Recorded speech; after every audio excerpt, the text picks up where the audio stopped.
Go.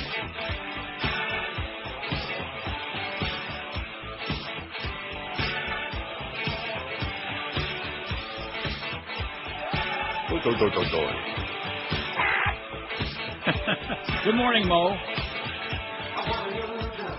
I had a spy report over the weekend. I didn't hear it myself that he was especially cranky on Friday. He listens, by the way, to this crossover religiously. Oh, yeah? Yeah, and he says that the reason that you spoke up to me is because you're afraid. You're afraid of me. See, he can't comprehend the fact. You know something? I've been on the receiving end of some of your barbs for years. Right. And yeah, so? Exactly. No, he can't relate to the fact that there are people that work together actually could like each other. Well, we have a history. Yeah, oh yeah. Lots of history. So did Greg Reed have a history, too.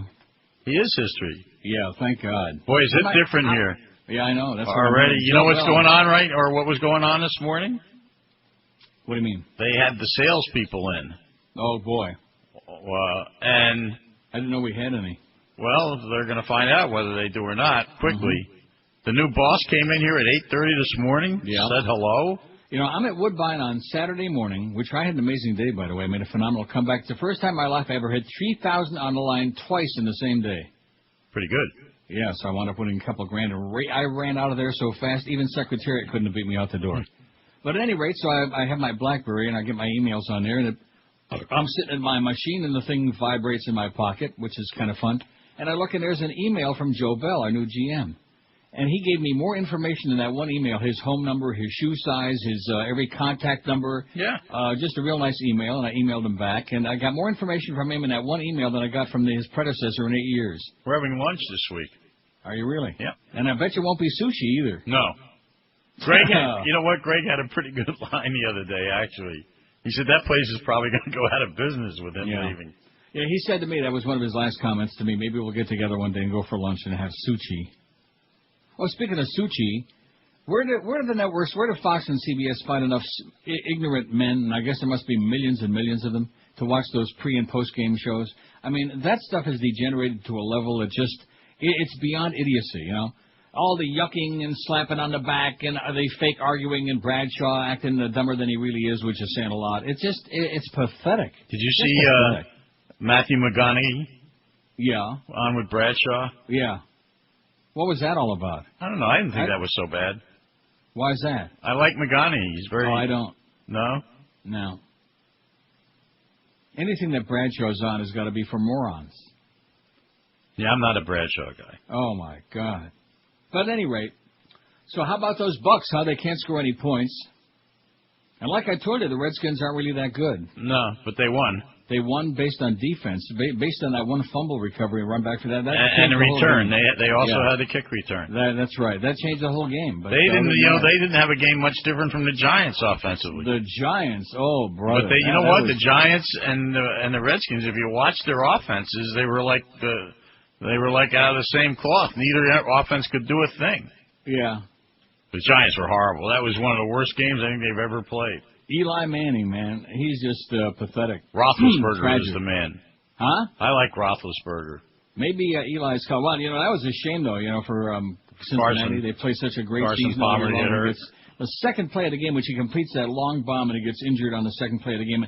And after that, for the next 10 or 15 minutes, I thought there was going to be like blood on the field. I mean, the officials just let that game get out of control for a while there. Yeah. Because the Steelers, when in doubt, they always goon it up. That's a team tradition. That's their history. Goon it up. Like the Bears, same thing. Dirty team. The Bears?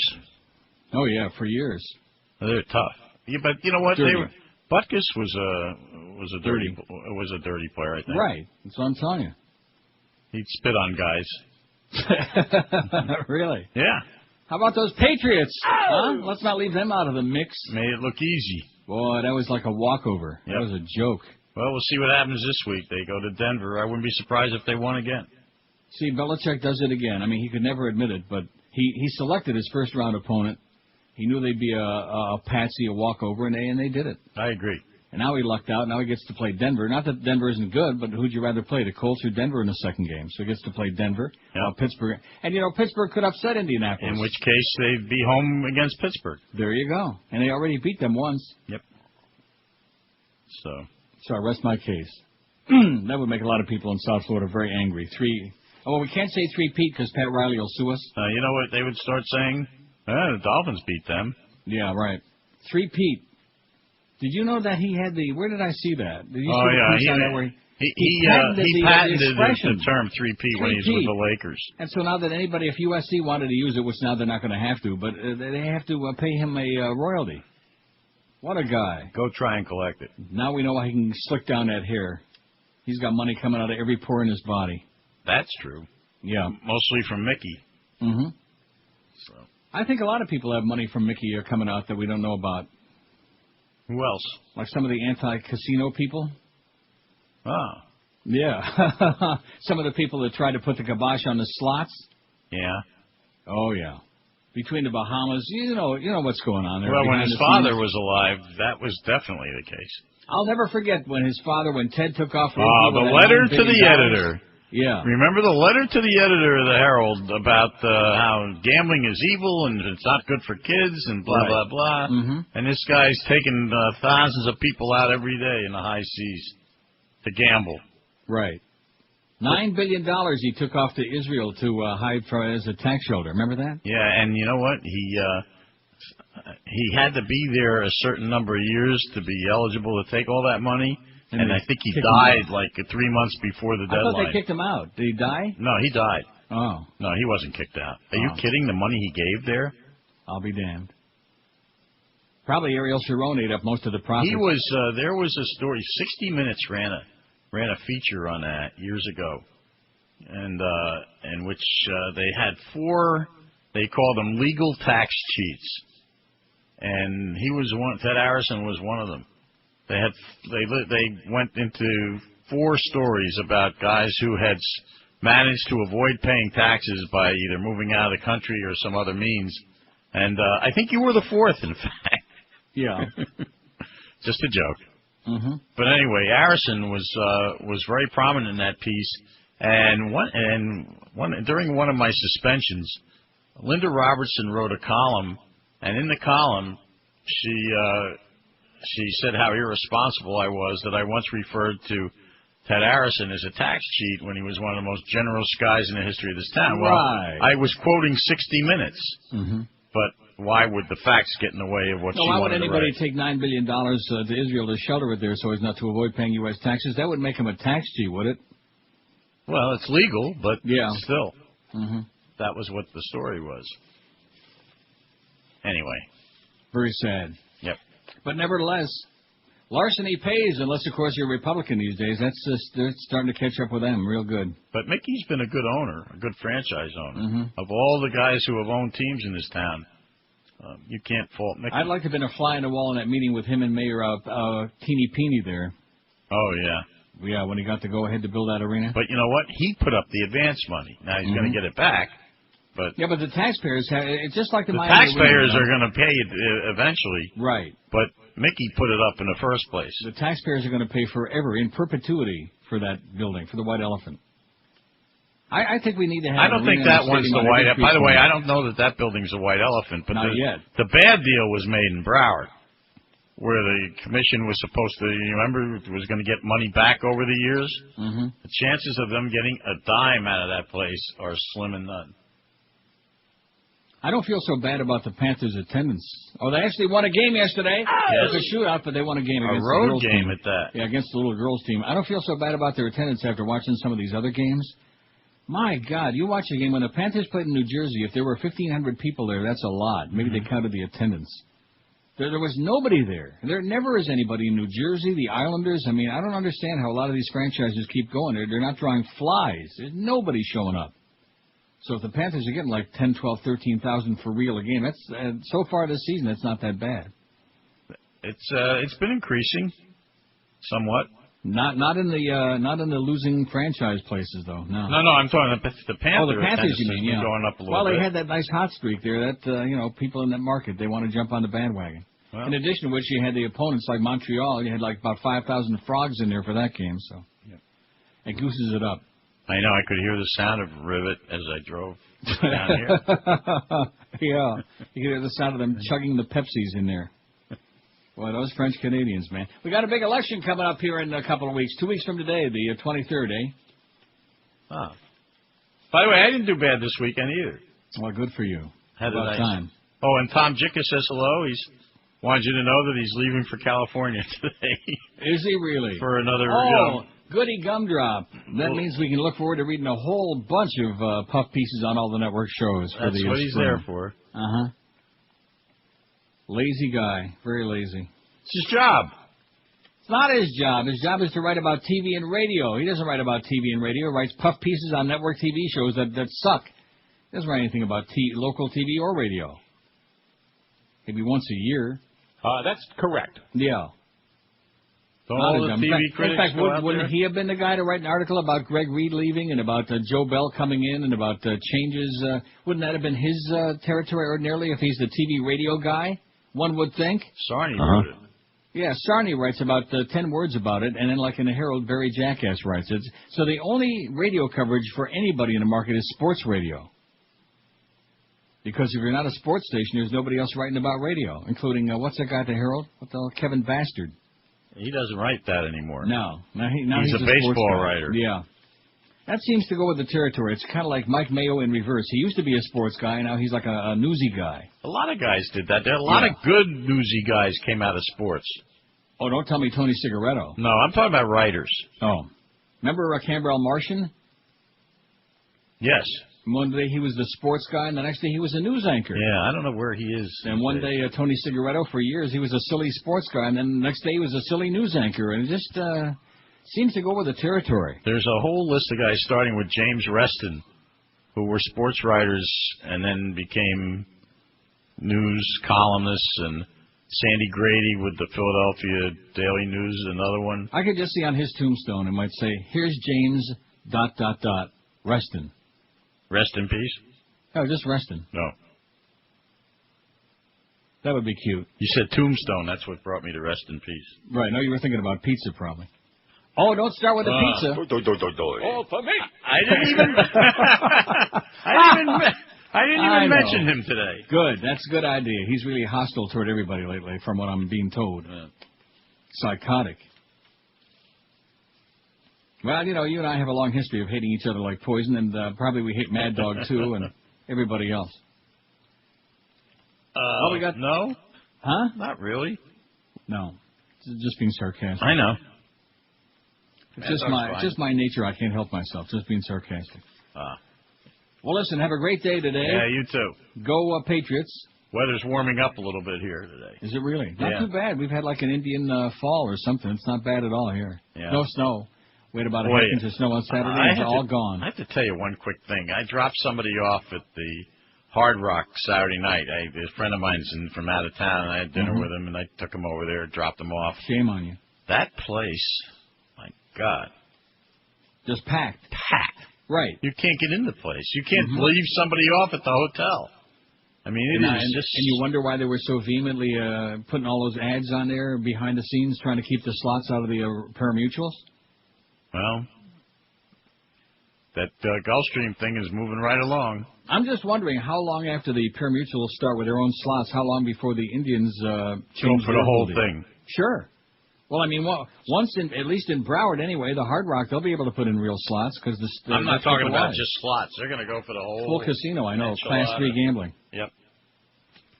Anyway, sorry, I went a minute and a half over. Well, how do you know what's over? I don't know. Well, it was 10 after when you said have a nice day, and then. Hey, take all the time you want, okay? Take all the time, because we're here to entertain one guy. We're just here to entertain him and aggravate. He's getting aggravated right now because we're not screaming at each other. You bastard! You tub! You whatever, you know. Whatever. They're doing some contrived hate. I'm listening. There you go. Have a great day. Yeah, you too. And say hi to Jane Chastain. Okay. Hi, this is Reggie Randy Moeller. Atlantic Coast Mortgage is the only mortgage company in South Florida at the same location since 1982. Why would you deal with someone else? One branch and ready to help serve you. If you want a free cruise, don't call them. If you want it to rain on a sunny day, don't call them. If you don't want to pay closing costs, don't call them. If you want great... to be treated with straight talk. Call them at A Atlantic Coast Mortgage. In Dade, call 305-944-0733 or in Broward, Palm Beach at 954-987-8077 for A Atlantic Coast Mortgage. Hank Goldberg, weekday morning 7 to 10. I'll read you this email. Lou Puma from West Palm. Here he writes, you can stick your stinking Canes and Dolphins and all your moronic football callers. Baseball will never die. It's the...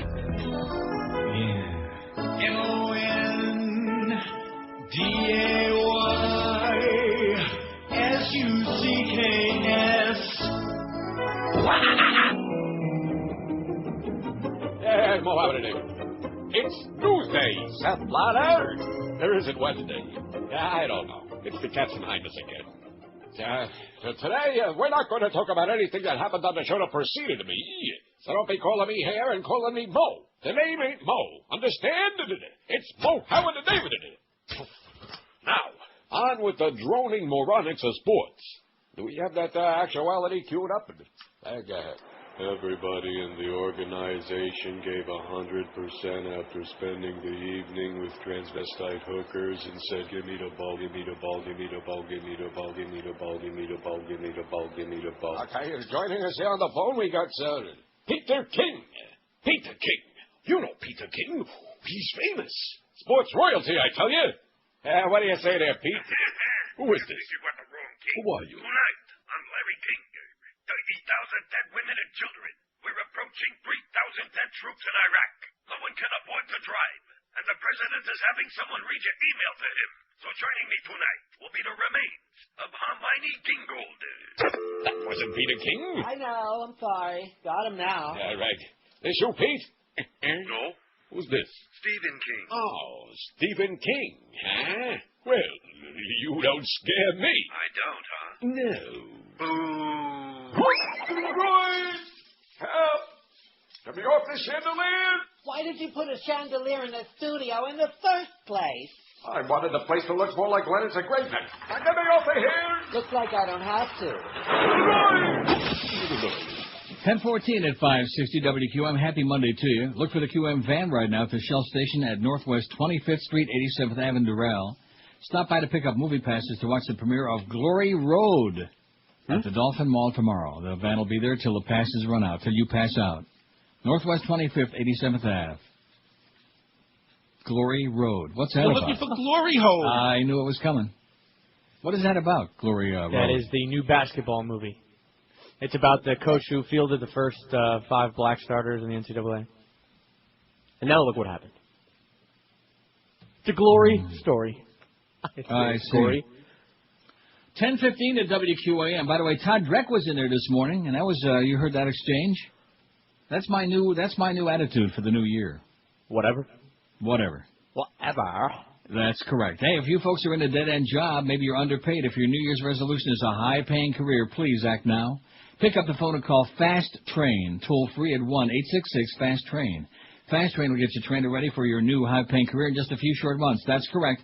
Get yourself a new high-paying career and a life in just a few short months. The demand for medical coding specialists and computer professionals right now is at an all-time high. And Fast Train offers you convenient day, evening, and weekend classes, job placement assistance, and financial aid for people who qualify. So pick up that instrument and the phone, too. Call Fast Train toll-free, 1-866-FAST-TRAIN. Fast Train's placed over 100 people just like you in 2005. Check Fast Train on the web at fasttrain.com, but you must act now in order to get your new high-paying career because classes are filling up pretty fast. Don't miss that train of opportunity this year. If you're tired of working for peanuts, get yourself a big fat paycheck by calling 1-866-FAST-TRAIN. So this year, make that New Year's resolution a reality by making that one easy call to Fast Train. This is Neil Rogers.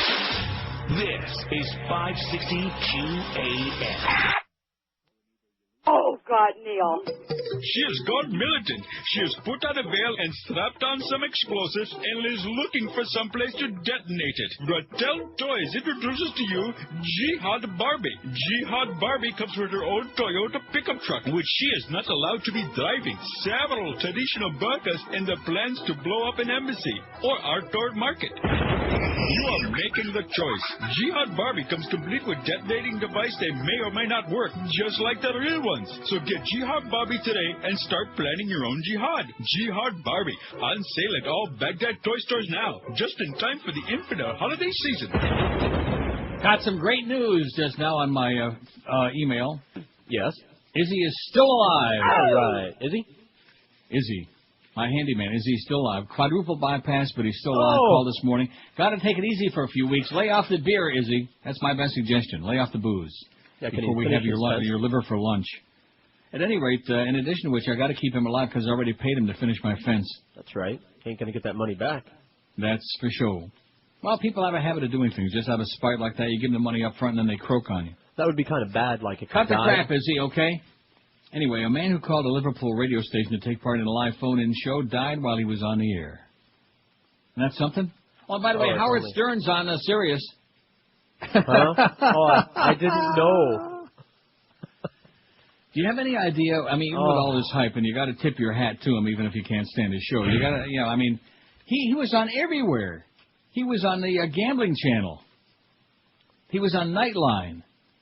Over and over again. In fact, I was on the throne this morning. I looked down there. I thought I saw him in the bowl. He's just everywhere. On my microwave oven. And then Miguel sends me an email yesterday about, that thing with Sirius and what I'd like to use his password to listen to Howard this morning. No. I'm going to tell you, that child needs some serious help. He needs some assistance. I started his therapy this morning. Anyway, going back to this guy, this caller, talk show caller croaks. What a concept. The caller, known only as Terry, was taking part in the Magic 1548 show hosted by Peter Price on Thursday. This is in Liverpool, England. The DJ, concerned when the line went dead, abandoned the show and rushed to the man's house in the Old Swan area to find he'd suffered a heart attack. The 60-year-old man was a regular caller to Peter Price's show. I'm just glad he died doing something he enjoyed doing. We all heard his last words, Mr. Price said. He died in the middle of a call, like the gargler. Like that. And then... If only. Yeah. It was awful. When I got there, the ambulance was already outside his house. Apparently, he was found in his chair with the phone by his side. I was flabbergasted, Mr. Price be saying. Terry was a regular caller of the show, and I knew something was wrong when the line went silent. I just had a gut instinct. Mr. Price appealed to his listeners for help, and one of the caller's neighbors broke into the home to find him dead in a chair. The ambulance service arrived a short time later. How do you like that?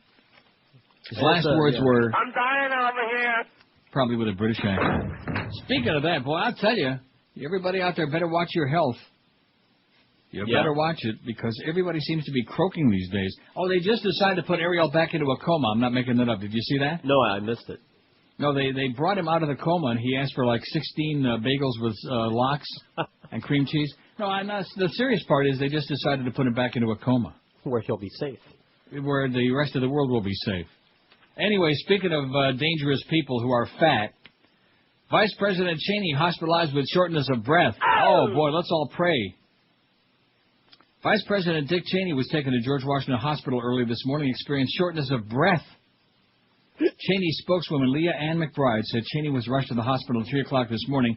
Doctors found his EKG unchanged and determined he was retaining fluid because of medication he was taking for that foot problem. That's the reason he's walking with a cane and he's stumping around. He's out there on a political stump.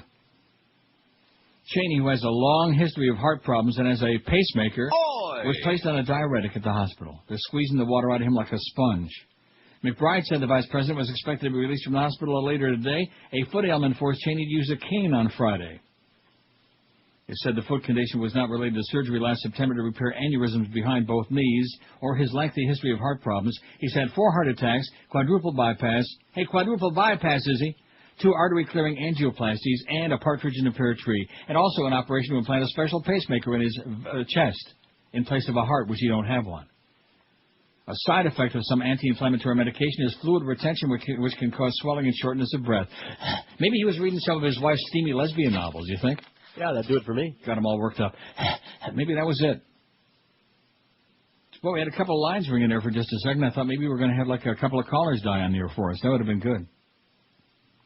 Got our new general managers in place, Joe Bell. Oh! Everybody at WQAM, well, everybody that thinks they're still going to be around is very optimistic and very excited about that. Got that nice email from Joe at Woodbine on Saturday morning. I think that's what turned my luck around. You believe that? No. But sounds good. Had a good day? Yeah, didn't you hear when I was... See, you don't even listen to the crossover with Hank. What? I hit 3,000 twice in the same day. Oh, when you start crunching numbers like that, no, you're on right. two different machines, man. My head kind of drifts. Two different machines. In fact, the second one was Wheel of Fortune, and then you kind of hold your breath waiting for the third one to come up, and the big jackpot, Mom. But it was just a red 7 for $3,000. I'll take it, thank you. Bye-bye. Yeah. How do you like that? I'll take it. Walked out of there with a little bit of their cash. 1,546 votes on the poll from over the weekend, which, I don't know. See, we could have added a lot more to this poll. I should have started early on Friday. There could have been a zillion things on here, but there aren't. What is the most boring regular public event?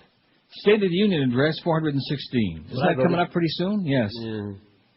PBS Pledge Drive, 358. Amen. Put a lid on that already. Although I don't watch PBS anyway. Do you? Depends, like Frontline sometimes. Frontline, once I got this stuff on CBC, what do I need Frontline for? Very rarely. Those watered-down documentaries, they don't show you crap. And Sesame Street. Watch Sesame Street. Give me that passionate eye on CBC any day, eh? Miss America pageant, 170. The Rose Bowl parade, 158. Pro Bowl, 141. I'm surprised they got that many votes. I can't believe that many people would watch it. New Year's Eve ball drop, 136. Oh, don't you love when the balls drop on New Year's Eve? Or anytime. Yeah, Dick Clark loved it. Oscars, 107. Emmys, 35. And Grammys, 25. So they love the Grammys. And you want to know why? Why? Because there's some musicians on there they like. Not necessarily the music, but there's some people on there they like that they want to see again. Lucky. Right. Yeah. But as far as the Oscars, it's just a patting yourself on the back, all dressed up in those tuxedos. What's and the point? All the zoot suits, it's just crap. Enough already. Aren't we great, and wasn't this great, and yada, yada, kind of like Howard. By the way, Howard Stern's on Sirius this morning. I'm serious. He's probably still rambling Neil on. Rogers. Pop, pop, pop, pop, pop. This is 560 QAM. Or a liver?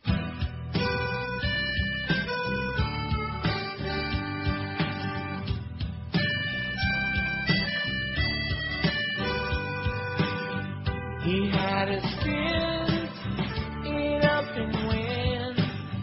They put one back in 'cause his heart is old.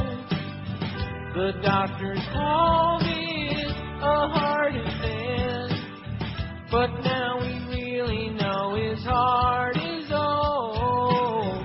No matter what we're told. Yeah, Dick Cheney's got a heart that's old. Hope it don't explode. He makes decisions. He has the vision. He has the country under his control. While Bush is jogging, Dick's veins are clogging. And that's what happens when your heart is old and it's full of holes. Yeah, Dick Cheney's got a heart that's old. Boy. And it's gonna blow.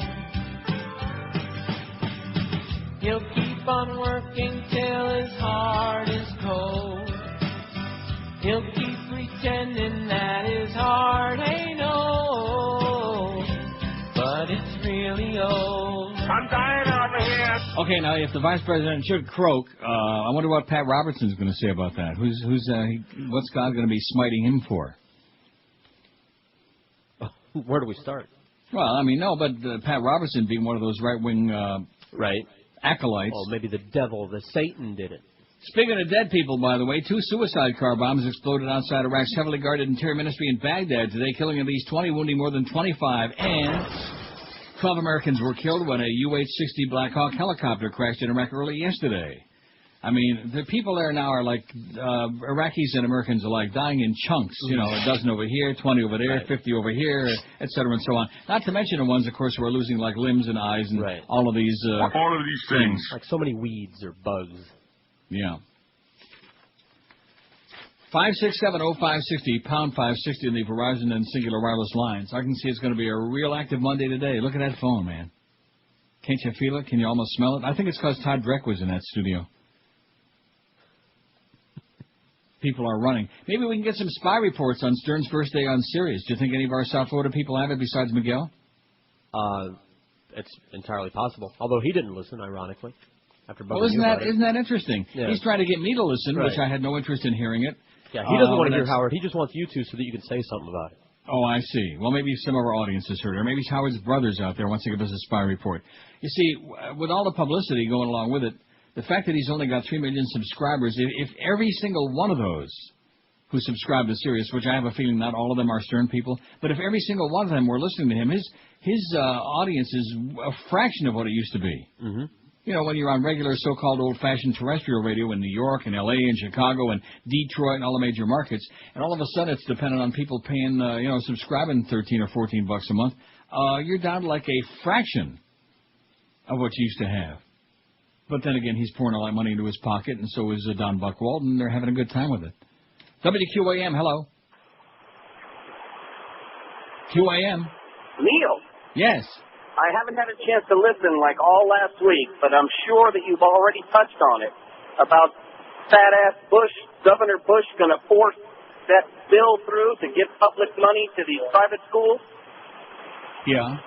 You already touched on that? Yeah, we touched on it, yeah. Old news. Yeah. I love your show, man. Thanks for the old news. Bye, Thanks. Neil. 5670560. Well, I'll tell you, man, oh man, oh man. I'm going to kiss the ground. I'm kissing the counter right now. I'm kissing it. God almighty. Just being out of that place. It's a scary. It's really a scary thing. Already, every day. Holy cow.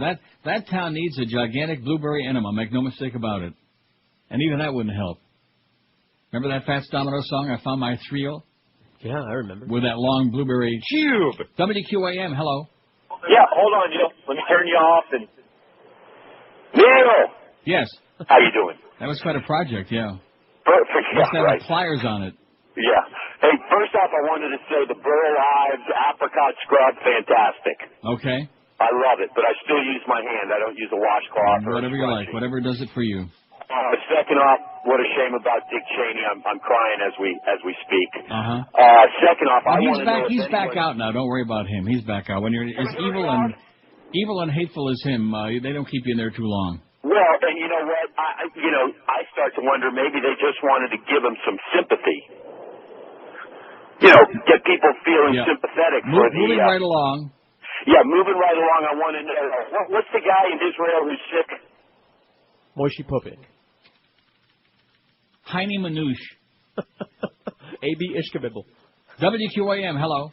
Hey, Neil, how are you? Pretty good. What's the guy in Israel who's sick? Oh, and I'm wondering about those NFL shows. I'm wondering about those NFL pregame shows. QAM, hello. Neil. Yes, sir. I was flipping through the channels the other day, and I stumbled on this Kenner Center honors Robert Redford, and it was the funniest thing because they were showing clips from All the President's Men and Lisper Brokaw, as the MC, and saying how if it wasn't for this movie and this book, that maybe the president we would never have known about Watergate. And the whole time the camera cuts to Bush and his wife, and they look so uncomfortable. They're looking around. He's looking at the floor, and it's just the most guilty look. It was like he couldn't wait for that segment to get off. It was hilarious. Yeah, but at least he's got Bob Woodward there to be the White House stenographer. A real shill, Bob Woodward. Man, how he turned. A little bit of fame, that's what it does to people. Also makes them very pedantic, so they talk about people like Senator Kennedy in a very strange and pedantic way. And you wonder, do real people really speak like that, Bob? I don't think so. Do they? I wonder if he has his bowel movements are as pedantic as his speech. WQAM, hello. Yeah, at least he's got... Hello? Yes, sir. Neil, how are you today? Okay. Good. Man, you picked up in a hurry. Neil, last year, the Halliburton stock doubled in price. Do you know how much Dick Cheney made last year? Even though his stock is supposed to be in... $80 trillion. No. He made $88 million last year. And you're not supposed to profit off of young Americans' deaths, are you? Yeah, well, he's doing it. Unbelievable, isn't it? That's why I had to get out of the hospital real quick this morning. He's got a lot of no-bid contracts to award before noon. Absolutely. One of the things that they passed, that Bush passed, and why he's been trying to stack the Supreme Court, is do you know that he passed a law, or he got a law passed the very first 6 months that he was in office, that most of the president's records become public record after 25 Everything years. is secret, baby. I already know that. That's not why he's stuck in the court, but nevertheless. I mean, everything, this is, is this what it's going to be all day today? Because I'm going to go back to bed. All day People today? are so morbid and so one-dimensional, man. It's only one, Hey, count your blessings. Or like that. I didn't vote for him either time. Did any of you? I'm sure a lot of you did. And now, what are we going to do? Go out and demonstrate in the streets, okay? Go do something useful. Go nail up somebody's roof or something. Well, I'll tell you. I don't have to tell you. In South Florida right now, trying to find anybody to repair a roof, a pool, a fence, and anything, it's almost impossible. In fact, most people don't even return your phone calls because they got so much work now. People who ordinarily would be like, kissing your feet, kissing both cheeks. Now they don't even have time for it because that's what happened. We better damn well not have no serious hurricanes this year, I'll tell you that. Because it's going to take people a long, long time to put the pieces of the puzzle back together again. And nobody talks too much about that. It's all we hear about is New Orleans and Katrina. Well, guess what? People listening to me right now, they don't live in New Orleans, and they don't give a flying crap, although some of them did have some Katrina damage. But it was Wilma, baby. Wilma. Right. That was the sick pill was Wilma. And people are trying to put their lives together again, and these people are, what are we going to do about it, okay? We're going to impeach him? I don't see anybody with any serious impeachment proceedings going on right now. And that's because you got a spineless Democratic Party. They're still, we're going to go after that Alito, man. Yeah, okay, good luck to you. Spineless jellyfish. Waffled on the war, just like Schumer on there. Chuck Schumer, he's on there yesterday. Here's another one, waffled on the war. Yeah, in fact, the Democrats ought to open up 8,000 branches of the Waffle House, raise some serious campaign money, because that's what they do best, is waffle. Just like their candidate last time. One of the great wafflers of all time. 5670560. Boy, seriously, if we have to hear about Bush and Cheney all day today, and then fat-ass Bush, we already know those things.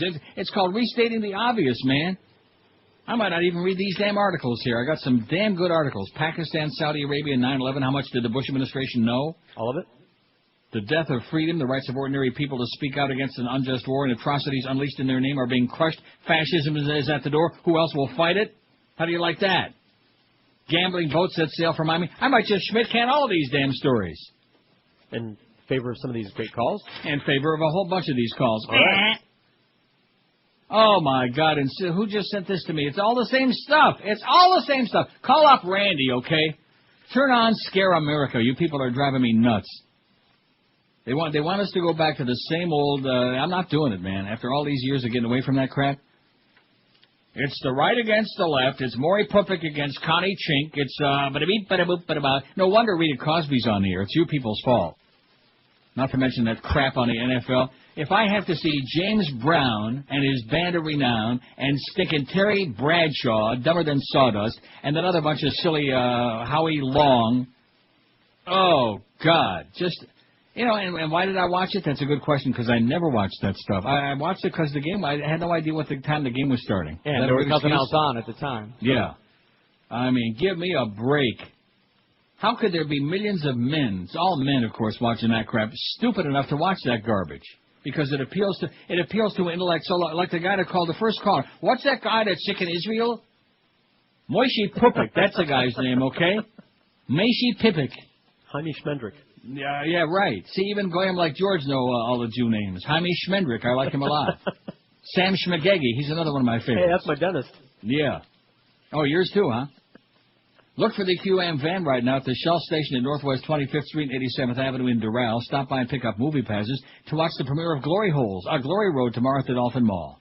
And the van will be there until the passes run out. This is so Neil Rogers. This is 560 QAM. It's Howard. Howard Sperm. He put the wine in the soda can and gave it to the kids. He put the wine in the soda can to get the boys drunk. He put the wine in the soda can and gave it to some youth. He put the wine in the soda can and called it Jesus juice. He put the wine in the soda can and Neverland ran. He put the wine in the soda can and made him drink it up. Wow, it's a soda can with wine. Boy, that tastes good. 1047, he's still running around over there where is he now? Somewhere in one of them Arab countries with all them ragheads. Yeah. Molesting them little Arab kids. Well, he likes it over there because most of the population's under 10. Here's the facts from Kim that's very depressing. Boy, this really catches me off guard. Right after I made peace with your close friend Todd Dreck there, you notice how diplomatically I did that? That was fine. Yeah. And whatever you want, Todd. How come when you tell people yes, they still keep trying? Yeah, see, I thought I would get rid of him. And that's like any of these people, same with your buddy Troy there. You say yes, okay, whatever you want, just go away. And and they won't stop. Use sales holes if you'd spend as much time selling as you do belly aching. That's the sound of South Florida and our sales department. And the Dolphins. How's those Dolphin playoff games are coming? I missed those over the weekend. Josh, you see any scores? Oh, yeah. Good stuff. I think they missed it, too. Well, too bad. They won 6 in a row there. Just like Hank giving me that song and dance that the Redskins won 5 in a row. That's why they were going to win, which they did win, but boy. Any team that's got Mark Brunell at quarterback, I would raise 4 eyebrows on that. Say, I wouldn't get too excited about their offense. Anyway, Kim writes, she says, I have Sirius so I can listen to Howard. He covers the time before you come on. I love, with 2 underlines, I love the Sirius radio. She loves it, she loves it, she loves it. It's worth every penny. You should be on it. Please, it says. Please. Well, I should please, like I got a choice? No. Right. And Kim also, reiterating another idiotic point that she made once before. You know, Kim, I'm sure you're really a sweetheart, but your eyesight is really bad. Give her my ophthalmologist phone number in Tamarack. I got a really good eye guy. Dr. Moishi Pupik? That's the one. No, Dr. Bend Over. Man. Dr. Buster Hyman Roth. P.S. Gus is hot. She's talking about on Guiding Light, and he better not be dead. Oh, well, you can be sure he's not dead, and they already said the body wasn't him. But Gus is about as hot as 14,000 ice cubes all jammed deep into your rectum. Give me a break, Kim. Oh man, this is why all you really ugly guys out there. That's good news for you. You got a shot. Because there are millions of women with really bad taste. Here's the facts from Steve-O. Steve says, and here, look at this. The faxes are pouring in Donna in Fort Lauderdale. But first, Steve says, whoever told you that you can listen to Howard online by using his password was wrong. You can't listen to Howard on Sirius via the Internet. The show is only available on the radio. Well, excuse Miguel for giving me more bad information. Not that I want to hear it anyway. Also, one for the poll, the Jerry Lewis Telethon. That's a good one. Add that on. Ooh, talk about stretching. See, I did this wrong. We should have started this poll on Friday. Whatever. Yeah. There's no wrong way. Jerry Lewis Telethon. Have a great day, you too, Steve, with a little smiley face, which he's probably looking right now. Have a great day, Steve-O. Somebody with a smile on their face as opposed to all these, you know, a hell of a way to start on a Monday morning. Well, Bush did this and Cheney did that, and it's old news, but did you hear that your fat-ass governor is trying to circumvent the Supreme Court? Yeah, we know. Anyway, here's some more depressing news. Donna in Fort Lauderdale. This adds on to the spy report that I had heard over the weekend. On Friday, Mo was on his worst rant I ever heard directed to you, but mostly toward Hank, who is your pet bitch.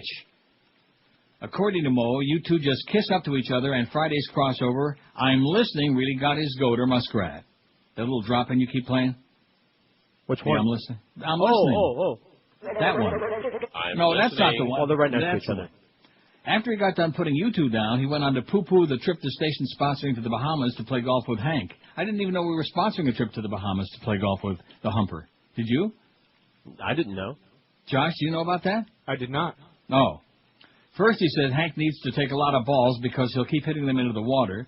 Then he made fun of Hank's wardrobe and physique and said how silly he'll look out there in knickers, checkered pants. It is so obvious the level of jealousy is at an all-time high, and I'm sure it doesn't help the station choose to promote a fun golfing trip with Hank rather than offer one with Mo, since he considers himself the golfing authority. A trip with Mo, talk about stale, says Donna in Fort Lauderdale. You're stale, Mo. You're stale. So is that pizza, by the way. It's really stale. All for me. But he was always kind of a crusty guy anyway, wasn't he? Musty and crusty. If these calls continue being so depressing. Oh, come on. No, seriously, I'm sure that one of our callers is going to croak right in the middle of a call on the air. I can't wait. Got any ideas for who? Oh, I got several in mind. Got a list. Yeah. Well, there's one who's at the top of my list who usually says, "You're gay." That's the one. Mm-hmm. Wouldn't that be wonderful? Oh. WQAM, hello. Gay. What was that? A mating call, I think. No, what was that? He said gay. Huh? I think he said gay. No, but he like about 2 of the letters, though. He couldn't get all 3 letters out. Maybe you don't know the whole alphabet yet. 5670560. Come on, let's hear a lot of belly aching about whatever you like. Today is belly aching Monday. I can just feel it already.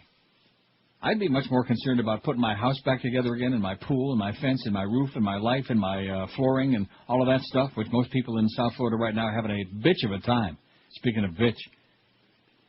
WQAM, hello. Hi, I'm alive. That's too bad. That's bad news. WQAM, hello. If it was from him or Dick Cheney, both would have been bad news. QAM. Goy. WQAM, hello. You're gay. WQAM, hello. Hey, Neil. Yes, sir. Hey, Neil, as much as I hate Ariel Sharon, that Pat Robinson, man, he must be a real asshole. There's a real good bulletin for you there, right? Yeah. Now, there's one of the people watching the NFL today, I guarantee on that. Oh, yeah, he probably would like to be Terry Bradshaw's bitch. Or has been. Could be. WQAM, hello. Yeah, I'd like to complain that the Dolphins weren't on this weekend. Yeah, and they won't be on next weekend. How you doing, Neil? How you doing, buddy? Happy Not New Year. bad, Pally. Oh, God. These people make me sick. I just want to drive off the road. Go ahead. Tell them we gave you our permission. WQAM, hello. Hey, Neil. Yes, sir. Hey, what's going on, man? Not too much. Neil, did you happen to catch Michael Mayo's paper article yesterday, Sun-Sentinel? No, I did not. Missed it. I think it's about taking a look at it. I know I always question. What was it about? About our fabulous voting machines. You know, I always bring that. I know it's all. But, Neil, basically, just real quickly, you have me fishing in my horizon half the time. I got to give you congrats for that. And I think I lost my train of thought, but be well. Bye. Okay, abigazun, as the Chinese say, abigazun. I have no idea what that means. It means be well. Ah. Well, hey, listen, since you're talking about, Hyman Roth and all these other Yidlach, what's that guy in Israel? I think his name is Sharon. Never trust a guy named Sharon, especially when she weighs 600 pounds. 1,621 votes on the poll. I think I'm going to have to start the new poll like at about 11. Maybe 11 and about 30, man. Because this one is from over the weekend. It's kind of stale, if I dare use that word. It's stale. And by the way, happy Monday, Mo. What do we got today? We got Mo at 2, Mad Dog at 4, 3 solid hours today because we got no Panther game tonight. They won a game in the shootout yesterday. They beat Washington 4-3, eh? Well, they're all out to beat a girls' team. That was just when things look so promising at home and they go into a coma on the road. They had a bad road trip. Curtis Stevenson, 7 o'clock tonight. Eddie K at 10. A nice pristine lineup for the new year. And our new general manager, Joe Bell, who everybody says is swell. And the old guy can rot in hell. See, I'm not going to be one of those people. I mean, when he called me last, whatever it was, Wednesday or Thursday, I mean, I was very genteel and gentile on the phone, and we had a nice conversation, the old GM, but I'm not going to go into this, we really missed him. I know, not at all. You know, when your whole modus operandi is to lie to people and keep everybody in the dark and everything is like mystery and secrecy, he was kind of like the George Bush of radio. Don't you see a lot of similarities? They're both everything tall. was shrouded in secrecy, and we're always looking for the mole and who let this info out, who let the dogs out, whatever. And we're all running around in the dark like mushrooms. In fact, the magic mushrooms went over big during the Greg Reed years at QAM. That's what I'm hearing. Bye-bye, Greg. See ya. Hope not. WQAM, hello. Hey, Neil, how you doing, buddy? Happy Monday all right. to you. Back Hey, to Mo, you. here's a message if you're listening. You're a loser, and if I see you around, I'm going to take you in the locker room and pump, pump, pump, pump. There's the Crow. I can't believe it. Haven't heard from the Crow in a Coon's age. I didn't know they knew each other. Wow, that is just shocking. What has he said? Go in the locker room and pump, pump, pump. All right. Pump this. WQAM, hello. Hello? Yes. Hello? Hi, Neil. Neil, Yes, I ma'am. just got me a brand new juice boyfriend. Can you play the Rasta Jew for me, please? No problem. Happy Sukkot. Okay, there she goes. These people are not very conversant today. Are they having trouble hearing here? There's something special today. Are they really? Yeah, I can't say it on the air. 10:56 at QM. I don't know how long I'm supposed to keep promoting this thing with Glory Hole, Glory Road, whatever this thing is. Still the tickets run until the passes run out, right? Well, no, but how are we going to know that? Because they don't ever communicate with us. They'll fire a flare gun up in the air. Unlike the old days when we used to be, get phone calls on a bat line, they would tell us, okay, well, we're leaving now. They gave all the crap away. Unlike that, they just, we're in the dark. It's like everything else. But Joe Bell's going to turn it around. You watch. Here's a good guy finally. Finally. Right? After all these years of being treated like garbage, like some human swill. After all these years of the sales department being allowed to play fast and loose with our emotions and the lotion and all that other crap. And now in fact, I'm hearing rumors about that sales crew. This is Neil Rogers. This is 560 QAM. This is the Neil Rogers Show. This is your brain. Any questions? So what up, homies? You need some tips on improving your crib? Then tune in to the In the Hood and Garden channel. Each week, Ice-T trades in his Mac 9 for a nail gun and remodels a crack house near you. That's right, boots all the crack holes out, then gets busy with this old his owl. Thursday nights at 8, Ice will show you how to custom design a kitchen for cooking up some crack and create a comfortable living room decor just perfect for cracking a couple of 40s with your posse and bending those bitches over the couch. So join Ice each week as he fires up this mofo. It's this old his ass. It's on the In the Hood and Garden channel, biatch. What up? It's 11:01 at 560. As ignorant as they want to be. That's the book I'm going to write. About who? About a whole bunch of the American peepholes. 1642. Now, what's that guy's name in Israel? That Jew guy? What is the most boring regular public event? State of the Union address 444. Uh-oh. PBS Pledge Drive 381. Miss America pageant 184. Rose Bowl Parade 168, the Pro Bowl 148, New Year's Eve Ball Drop 141, the Oscars 114, Emmys 36, and the Grammys only 26. Solamente 26. How do you like that? Right. Well, there's so many other good choices on there. Yeah, I could have put like White House press conferences, right? C-SPAN. Right. All of these things. 567. Most of the calls on talk shows. 567-0560, pound 560 in the Verizon and Singular Wireless lines. Get it off your chest today, man. Get it out of your system, because obviously South Florida's got a lot of ventum to spew. Like that, they do. What a day for a Monday, no less. WQAM, hello. Neil. Yes, sir. It's ironic you played that bid by Dave Caprita, because that's about the time I started listening, and then I listened all the way up until 1995. Right. And I moved, and I came back in 2004, and then I didn't listen for a while because I'd get things reorganized, and then he left it on a Jovan. Now I'm listening then. Oh, God. Oh. Just when you think you get one retard, and then all of a sudden it comes back in. There's his second call since returning with his Jovan. Get some new material, okay, when you go away for 10 years next time. What a day.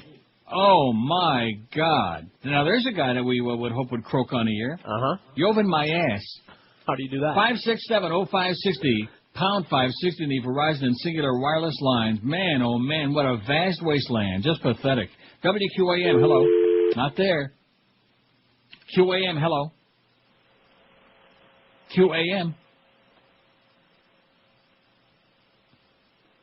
WQAM, hello. I'll be your bitch. And our last one, WQAM, hello. My check. Okay, that's it. Okay, good material. We're not building this poll, so as a result, they have no material, nothing to say except, well, Bush is bad, and Cheney should only croak, and your fat-ass governor. You know, God, like I said, call up Scare America. And there's an interesting possibility here. Okay, we've been on for a little more than an hour. And remember what I asked about spy reports on Stern and his first day on Sirius today after the $80 trillion worth of free publicity he generated? Right. We haven't had one call about that. Good perk. Maybe they're still listening. I beg your pardon? Maybe they're still listening. Yeah, maybe he's still on there, Randall. Right. It's only 11:04. Maybe he's going to go on till like 1 o'clock in the morning. Maybe those people just took their terrestrial radios out and threw them in a canal. That seems very likely to me. Or maybe since there's only 3 million subscribers to Sirius in a country of 300 million people, maybe there just aren't that many people out there hearing it. Oh, except come on. Miguel, and even he's not listening. No. He's got it, he ain't listening to it. For free, no less, and he wasn't listening. Right. WQAM, hello. Yeah, I'd like to talk about the Sirius thing. Yes? I listened to it today, and I think he's as big a fag as you. Yeah, and? Oh, good call. WQAM, hello. God, I bet you hope. That's him. WQAM, hello. Not there. Like I said, why do I keep punching these lines up? Expecting something to happen here, huh? Oh, something's happening, all right. Yeah. WQA, I can smell it. QAM, hello. Hey, Neil, how you doing? All right. I've had a Sirius radio for about a year, and I liked it. And I was just clicking around after I heard you talking about the Stern thing. I totally forgot that he was even coming on. Yeah. And guess who has a syndicated show on there? Alex Bennett. Yeah, I know that. How the hell is that possible? And Lynn Samuels. They have a lot of losers on there. And the big coup is going to be the Martha Stewart show. I'm sure that every man in America is going to race right out to get Sirius because Martha Stewart's on. But I found it, and I listened to it for 5 minutes, and the Howard Stern show still sucks. But anyway, I'll just leave you with one quote when you were talking about Cheney about power. Absolute power corrupts, and absolute power corrupts absolutely. I see. Absolutely. 567-0560. I didn't know Mo would call in. I know he's listening these hours, but I know he'd be calling in. Nice voice, Mo. Maybe he's Ron. How about Joan Rivers? WQAM, hello. WQAM, hello. Bet you want me to call now, huh, Neil? WQAM, hello. Please say something, will you? Goodbye. How's that? WQAM, hello. Hello, Neil. Yes. I promise I'll survive through the whole call. Yeah. You know, Al Franken's on pretty soon. Oh, God. WQAM, hello. So caught up in Howard Stern. Oh, where does he have the phone when he makes those calls? Huh? We know. Rectum. I think so. It sure smells like it. Man. I might just take all calls today, you know what? Okay. I have some really important stuff here, but I don't know. I might save it. It'll be for a rainy contest day. of attrition. Huh? No, if we can keep up this pace until 2 o'clock, man, we get an 80 share today. You mark my words. WQAM, hello. Hello? Yes. As far as I'm concerned, Howard Stern sucks on any station he's on. Okay, thank you. See, that's not what we're looking for, okay, is just to call up and take a cheap shot. If you don't like him, that's fine. That means you're probably not subscribing to Sirius. What I was looking for and probably won't get was somebody who would call and tell and describe what the difference was between the show he's been forced to do. You see what I'm saying? In other words, that show what that he was threatening like? to do. What are they doing? What are they saying? What was the, but there don't seem to be anybody out there who's been listening. He promised a big bill of goods. What's, what's new? Where's the beef, What is it? Is he saying, duty? Oh, God forbid. Maybe doing one. WQAM, hello. I want to hear that Hershey candy bar bit. WQAM, hello. Hey, how you doing? Okay. And? That's it. What? No. Am I on? You're on. You're it. Oh, I wonder if the Wilbert Robertson is going to say the same thing about our vice president that he said. That's what I just got through saying 5 minutes ago. If he should croak, I just got through saying that. Yeah, it was the Lord's will because yeah, I don't think so. In addition to which, he's not going to croak because evildoers like that live to be like 200. You'll see. His heart is old and weak, but just like my handyman Izzy. Hey, Izzy, lay off the booze, okay, sweetheart? Cut the crap. WQAM, hello. Neil, how you doing? Okay. I read on MSNBC they said Howard did a cell phone sex act on Sirius. I don't have it, but I read it on MSNBC.com. Well, I'll be damned. Yeah, so just giving you the spy report. Okay, thanks. All right, bye. See, there's a guy I read about. MSNBC, by the way. That show with Maury Pupik and Connie Chink yesterday, like I said to Hank, if that wasn't the worst piece of garbage I ever saw in my life for about 2 minutes. Lucky you. Contrived controversy. They're sitting on the couch, and he keeps reaching over and holding her hand. We're not really mad at each other, but, that's going to last as long as the Jesse Ventura show did on MSNBC. You talk about a network that even the peacock is molting from the embarrassment factor. Just pathetic. Makes Rita Cosby seem like Walter Cronkite. That's Rita Cosby, by the way. No R. Right. Get it right. Get it right. Here's your boyfriend on line 9 again. QAM, hello. Nah, bad imitation. It's like the Gong Show today, you know? Very much. WQAM, hello. QAM, hello. He said poopy pants. Oh, let's hear it for Howard. WQAM, hello. Hello. Yes. I'd like to speak to Neil Rogers. Speaking. Hi, Neil. How are you? Good. I've only called once in like 5 years since I've been listening to you, actually longer than that. But I wanted to tell you a couple of weeks ago, I heard Randy Rhodes on TV. Maybe I'm saying her name wrong. Yeah, exactly. Yeah, and I don't know how I got it. I was looking for the Heat game, and somehow she's on, and she started talking about you. and saying about how you're the godfather, which I know you are, but you're the godfather of radio, and how you helped her so much, and she was so appreciative of you and all that. I just thought it was kind of cool, you know. That's it. No big thing. It's just I think you're great, and I know you don't like the kissing up, so I won't do that. But too late. Bye. Okay, thanks. Bye. Yeah, you knew when to get out. Bye. That was good. You embarrassed him into it. Okay, here's our poll for tomorrow, for today and tomorrow. What? Nothing. I'm just. I wonder if I actually have this one available on there because I faxed it to Eric, but you never know with it. Yes, there it is. Why did I say that? You never know. Eric, he's on top of it. And I already just got rid of the other one. The other poll sucked. Oh, sorry, Sean. That was one of Sean's polls. Did you like that poll? Boring. Yeah, just fine. You know what I liked about it? Is it was one. Oh, as opposed to what or which? You know, the ones that George puts on when he has no poll at all. Which and then he just has a bunch of names. Right. What's your number one answer to this? Most people are, and here's my choices so far. And by the way, I hate to break the news because I also in my spy report I got before heard somebody, can you imagine that Neil What an Ego puts himself up there at top of the list, South Florida radio legends? See, I hate to break the news to you, but when I originally put that on there, when I sent it to Eric, I was like about 5th on the list, and I didn't even vote. I voted for Skipper Chuck. Here's the original list. Skipper Chuck, Ralph Redneck, Rick Shaw, and Bishop. I put my 5th, then Hank, and on down the line. See, what winds up being on top of the list, that's what the listeners make on top of the list, okay? Dumbo, Mr. No National Guard in Iraq. God, is this guy stupid. Nothing worse than being stupid. Okay, here it is. Most people are decent, stupid. Well, that word comes up a lot. Yeah, it does. Hypocrites, ugly, bigots, a-holes, reasonable, jerks, perverts, one-dimensional, and then Jerry Lewis Telethon. Yeah. How did that get on there? Entry on there. I already told Eric to take it out. Oh, my God. Most people are the Jerry Lewis Telethon. Wow. So what did you vote for? I didn't vote for anything yet, but I think I'm going to vote for that one. It begins with an A. Okay. Well, I was kind of influenced by the first bunch of calls we had so far this week. Oh, there's so many appropriate choices on here. I know. This is a tough one. Put on your thinking crap. It's going to be a tough choice. Stupid. Most people are hypocrites 3, stupid 3, decent 2, a-holes 1. Oh, that's mine. And Jerry Lewis Telethon's still on there. Eric, I'm sure, is working on it feverishly right now. Any second now.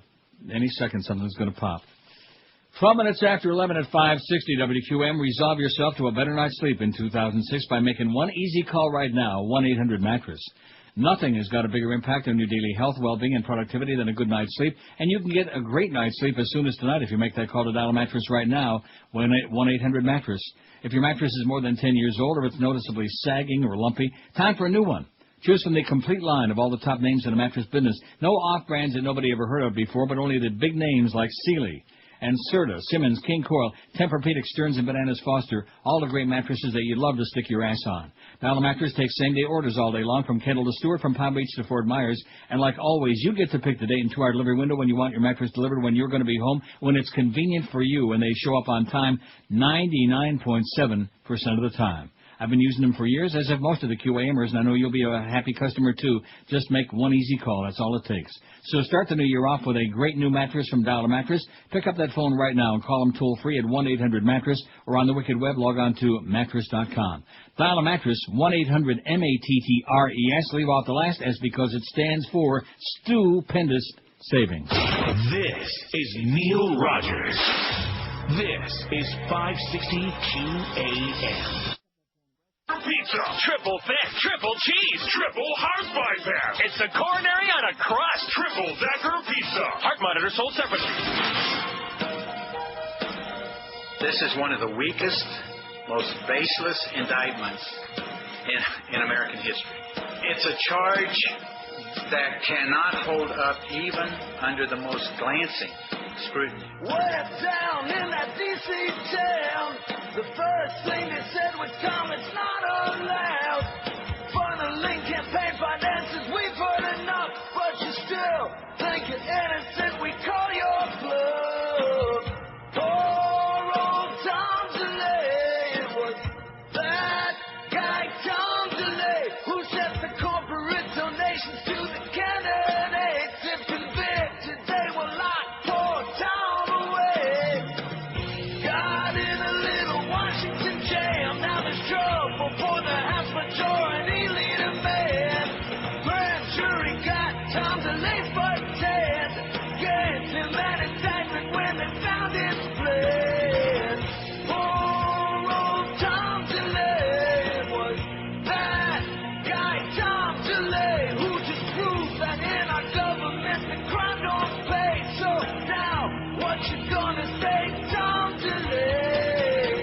done nothing wrong. I have done nothing unlawful, unethical, or, I might add, unprecedented. 11:19 won't see him no time soon. Look at that, Q56, and we got 56 votes on the new poll. How do you like that? Are you impressed or what? Well, moderately. What's your number one answer to this? Most people are a-holes 15. Stupid. 15. How about stupid a-holes? That's funny. That's about each of our choices. 15 apiece. Hypocrites 9, one-dimensional 5, decent 4, bigots 3, jerks 1, reasonable 1, ugly 1, and perverts none. Stupid is right up there. Okay, let me get into some of this good stuff. Because these calls, Gornish Telfin. Insisting that God certainly needs to be involved in the Supreme Court confirmation process, 3 Christian ministers Friday blessed the doors of the hearing room where Senate Judiciary Committees are beginning to consider the nomination of Judge Samuel Alito today. Capitol Hill police barred them from entering the room to continue what they called a consecration service.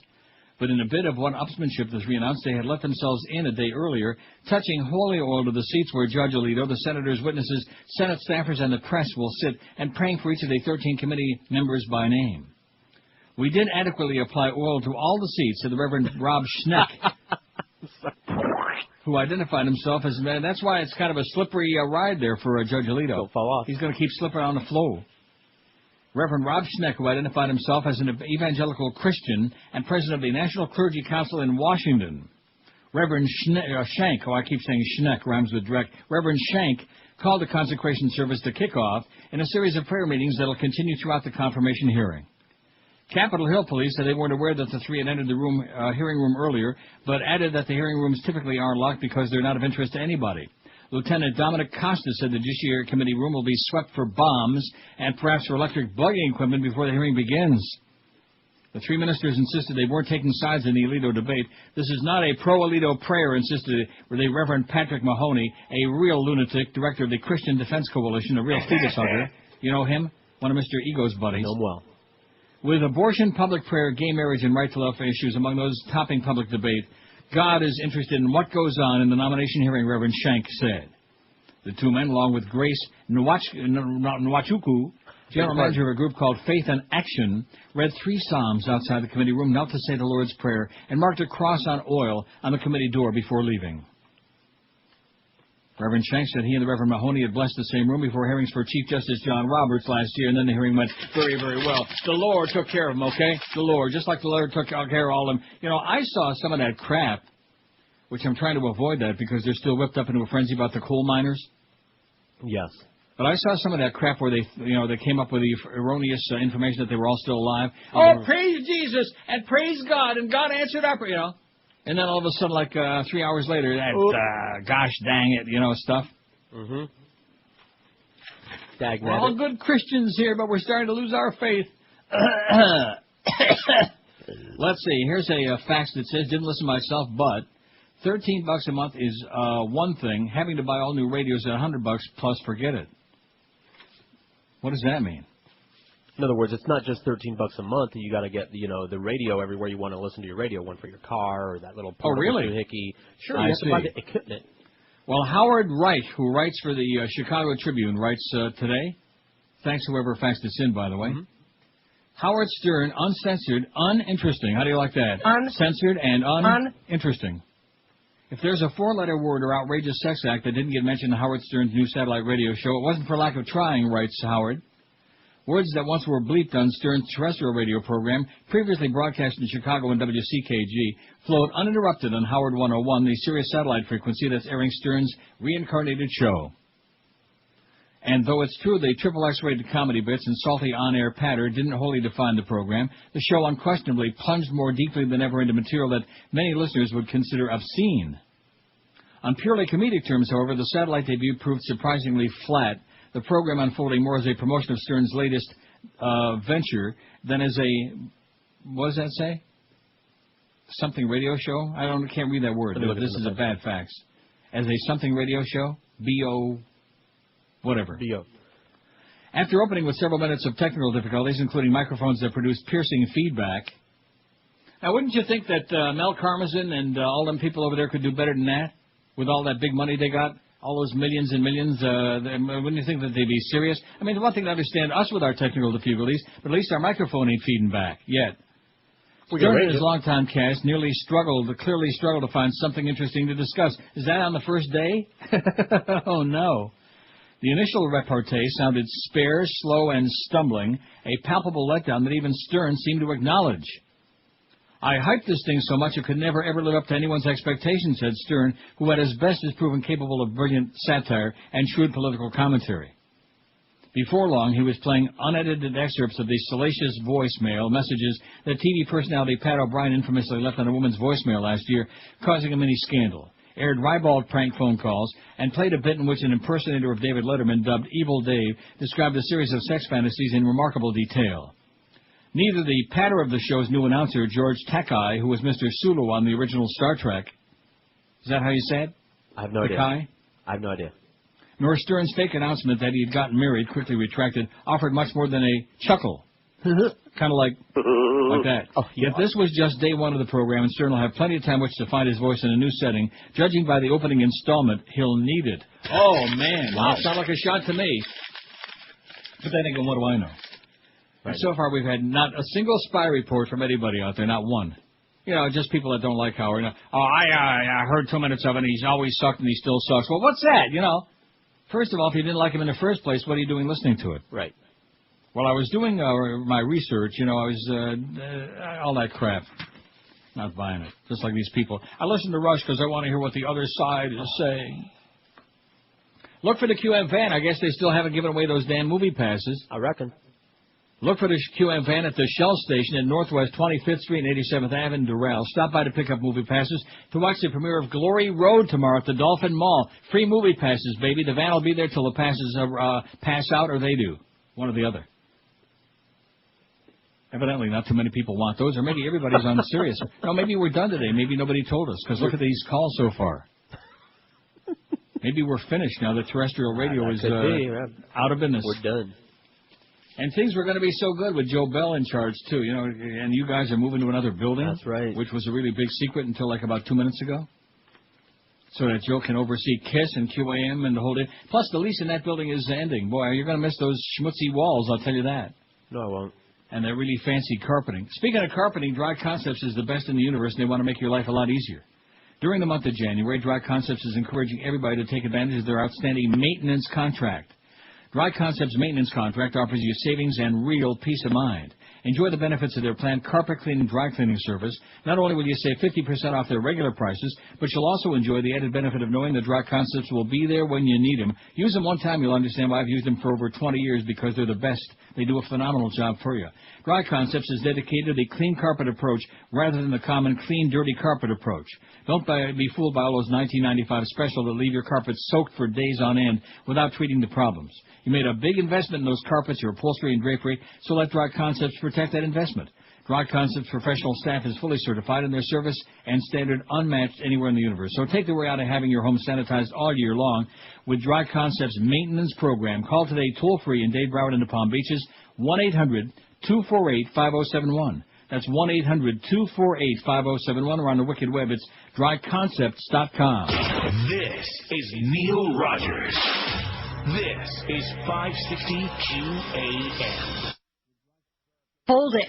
The most talked about film of the year is now the musical event of the year, the Brokeback Mountain soundtrack. It's raining men. Hallelujah, it's raining men. Amen. The songs you love from the movie you're afraid to admit you love. Oh, no, not I will survive. As long as I know how to love, I know I'll stay alive. Strap on your leather chaps and yell, "Ride 'em, cowboy." The Brokeback Mountain soundtrack. It's fun to stay at the YMCA. It's fun to stay at the YMCA. They have everything for young men to enjoy. You can hang out with all the boys. Available at Sam's Goodies. 11:32, 28 till noon. So anyway, FMQB, which is into Howard. In fact, they're about 15 feet into his rectum. Man, haven't I always told you that about that website? What do they use for light in there? Howard, a flashlight. Howard Stern made his long away, but hopefully not a candle. made his long-awaited debut on Sirius Satellite Radio Day. While there were a few technical glitches at the start, once Stern and his crew got rolling, it was business as usual, with only a couple of noticeable changes in the program. The first is the hiring of George Takei, whatever his name is, as the announcer for Stern's program, best known as Star Trek Sulu. He was live in the studio for his debut. The other was the lack of commercials. They start with commercials tomorrow, 6 an hour. As Stern's debut went commercial-free and lasted well into the 11 a.m. hour. No wonder we couldn't get any spy reports. They're glued to Howard, man. Both of them. So they're going to be playing commercials? Yeah. 6 units per hour. Okay. It's supposed to be commercial-free, but they lied. They lied. More Stern's channel lineup kicks off today, including a daily wrap-up show with Gary Delabate and John Hine, and the debut of Bubba the Love Sponge in the afternoon drive. Delabate took home the prize for the first curse word uttered during the debut, as he suggested playing Ben Folds' Bitches Ain't Schmidt, though later in the program, Stern dropped the first F-bomb. Stern also denied during his program that he married longtime girlfriend Beth Ostrowski, as suggested in reports elsewhere. Meanwhile, can Stern fans expect a podcast via iTunes? There is a Stern podcast page currently available to iTunes, but to date only contains a 1-minute, 17-second ad for his Sirius program. In other words, they're not quite so serious yet. So there's the FMQB review, which, like I said, they're big groupies. Still got those movie passes over there? I suppose. I don't think they're going to tell you when they leave. I'm not going to keep reading that thing. We've been reading it for an hour and a half. How many passes could they have had? About 30, man. For Christ's sakes. We're inquiring right now. WQAM, hello. Hey, Neil, how you doing? Okay, sir.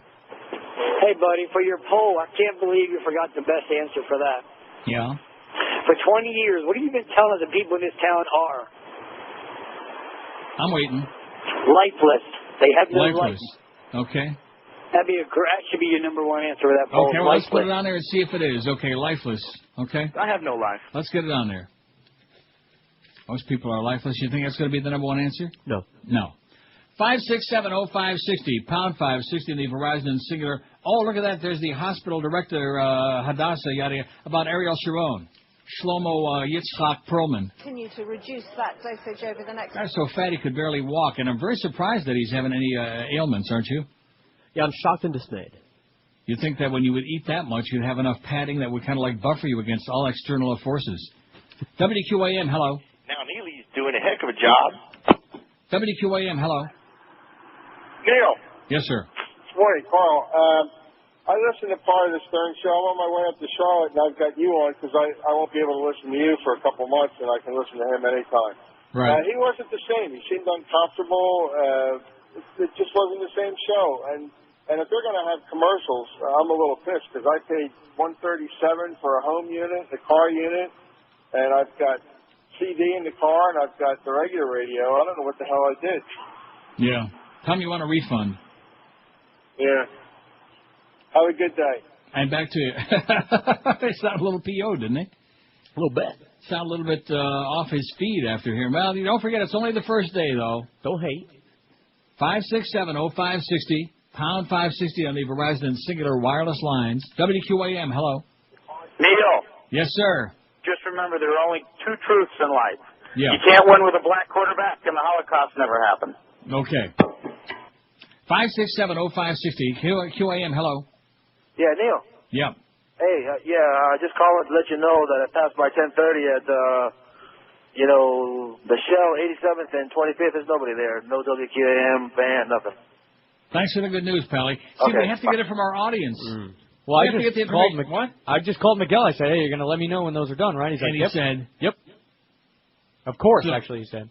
So, in other words, they're there? That's what he said. Maybe this guy had the wrong interest section.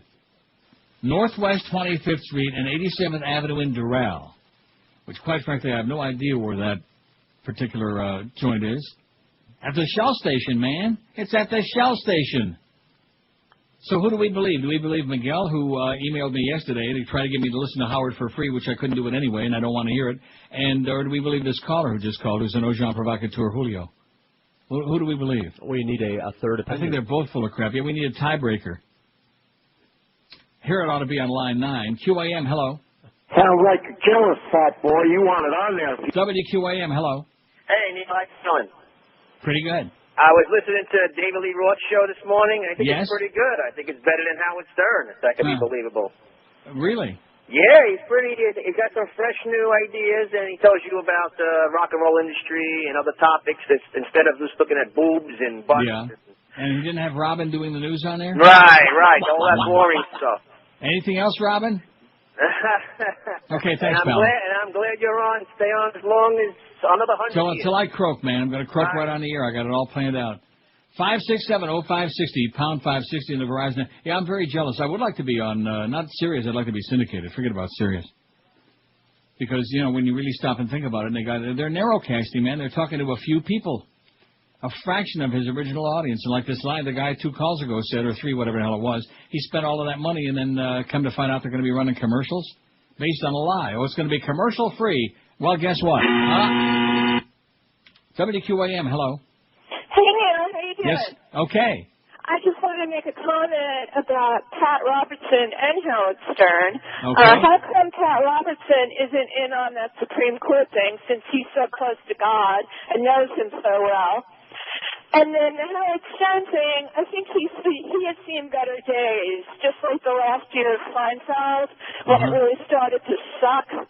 It was a great show, and it just ran out of steam, and it didn't bow out gracefully. And I think that's what happened to Howard Stern. Okay. So thanks a lot. But Pat Robertson's got better hair, though. Yeah. Thanks. Okay, bye-bye. 567, he does, doesn't he? Better than Pat's who? got lovely hair. He's got a nice do. He looks like the definitive goy. He uses dippity-doo. WQAM, hello. QAM. Yeah, I want to speak to Neil. Speaking. Oh, Mohammed Jihad.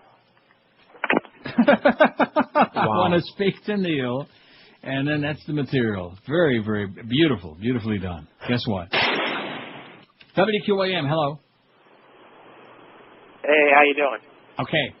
Hey, I bought Sirius Radio, got one in my truck, got one at work. Right. I paid for it, liked it, got to hear all kinds of words that I couldn't hear before. So I enjoyed it. I got to hear some fart noises. I miss those. You know, Right. everybody needs those. So it's worth it. And Well, it's killer music. There's a guy that's happy. Well, I'm happy for you. All right, fire it up. There you go. He's got no complaints. Well, it only took an hour and 40 minutes to find one. But it was worth it, right? What? The wait. Hey, listen, what have I always told you about these calls? You might have to go through 20, 30, 40,000 of them. Maybe I'm exaggerating more. 30,000 of them, and you'll get a classic. You'll get some good crap. Okay? You just don't have the perspicacity and the tenacity. What are those words? Whatever the hell. Yeah. Huh? What does that mean? I don't know. No, because you give up too easy. Only when I'm on, though. I give up. When I'm on, you want me to read this stupid crap. Right. What's your number one answer to this? Most people are stupid. See? Stupid. If most people are stupid, then I guess I should read some stupid crap. 46. What's that guy in Israel again? Saul Rabinowitz? A-holes, 32. Now, maybe now that we got Joe Bell as the GM, we'll get our fart sounds back. What do you think? Well, you can ask him. Because I know when I talk to him, whenever that's going to be, he's probably going to say, well, is there anything I can do for you? Yeah, only one thing. Well, two things. First of all, kill all the salespeople. And number two, give us our fart sounds back. Right. Get on the phone with that Joyce and tell that bitch what for, okay? And some of the preschool words we're not allowed to say. That's right, like yeah, D-bag. This one and that one, right. Yeah, like Some hello and they goodbye. say on primetime kids shows that we can't say. Right. Most people, a-holes 32, hypocrites 29, decent 19. Well, that's pretty decent of you. One-dimensional 10, reasonable 9, bigots 3, perverts 2, ugly 2, lifeless 1, solamente 1, and jerks 1. Although that seems to be like a little slop over there with some of those. Am I right? Like a-hole and jerk. Right. Where's the fine line? Uh-huh. Can you be a jerk without being an a-hole? I don't think so. Now, maybe you can be an a-hole without being a jerk. Think about that. It's going to make my head hurt. Maybe you can be an idiotic jerk. I sure wish I had that bridge tender thing. Jerk. I'll feed it up to you. Will you? Remind me. Maybe tomorrow morning when we're in here confabulating. When the salespeople are coming in again trying to coerce me into doing stuff I don't want to do. I'll write down idiotic jerk. Hey, listen, all you salespeople at QAM, you go out and sell it, I'll do it, okay? I don't care if I'm endorsing, like, whatever it is. Airlines with blind pilots. I mean, whatever it is, I'll do it. Right? Right. Because we need the money. The Beasleys need the money real bad. Our lease is up. We're moving on down to the KISS building. We're kissing it, where the ghost of Paxson is hovering over. God, those were really some days going to that building. That was a very strange environment in there. Remember the day we got to tour that building? Yep. And there was that WACC, that no-speaking English little... It was like a radio station in a broom closet. It was like in the bowels of the building. Yeah, like, there's our Spanish language station, WACC, and it was like two Julios sitting in a closet, which, of course, gay. So many are.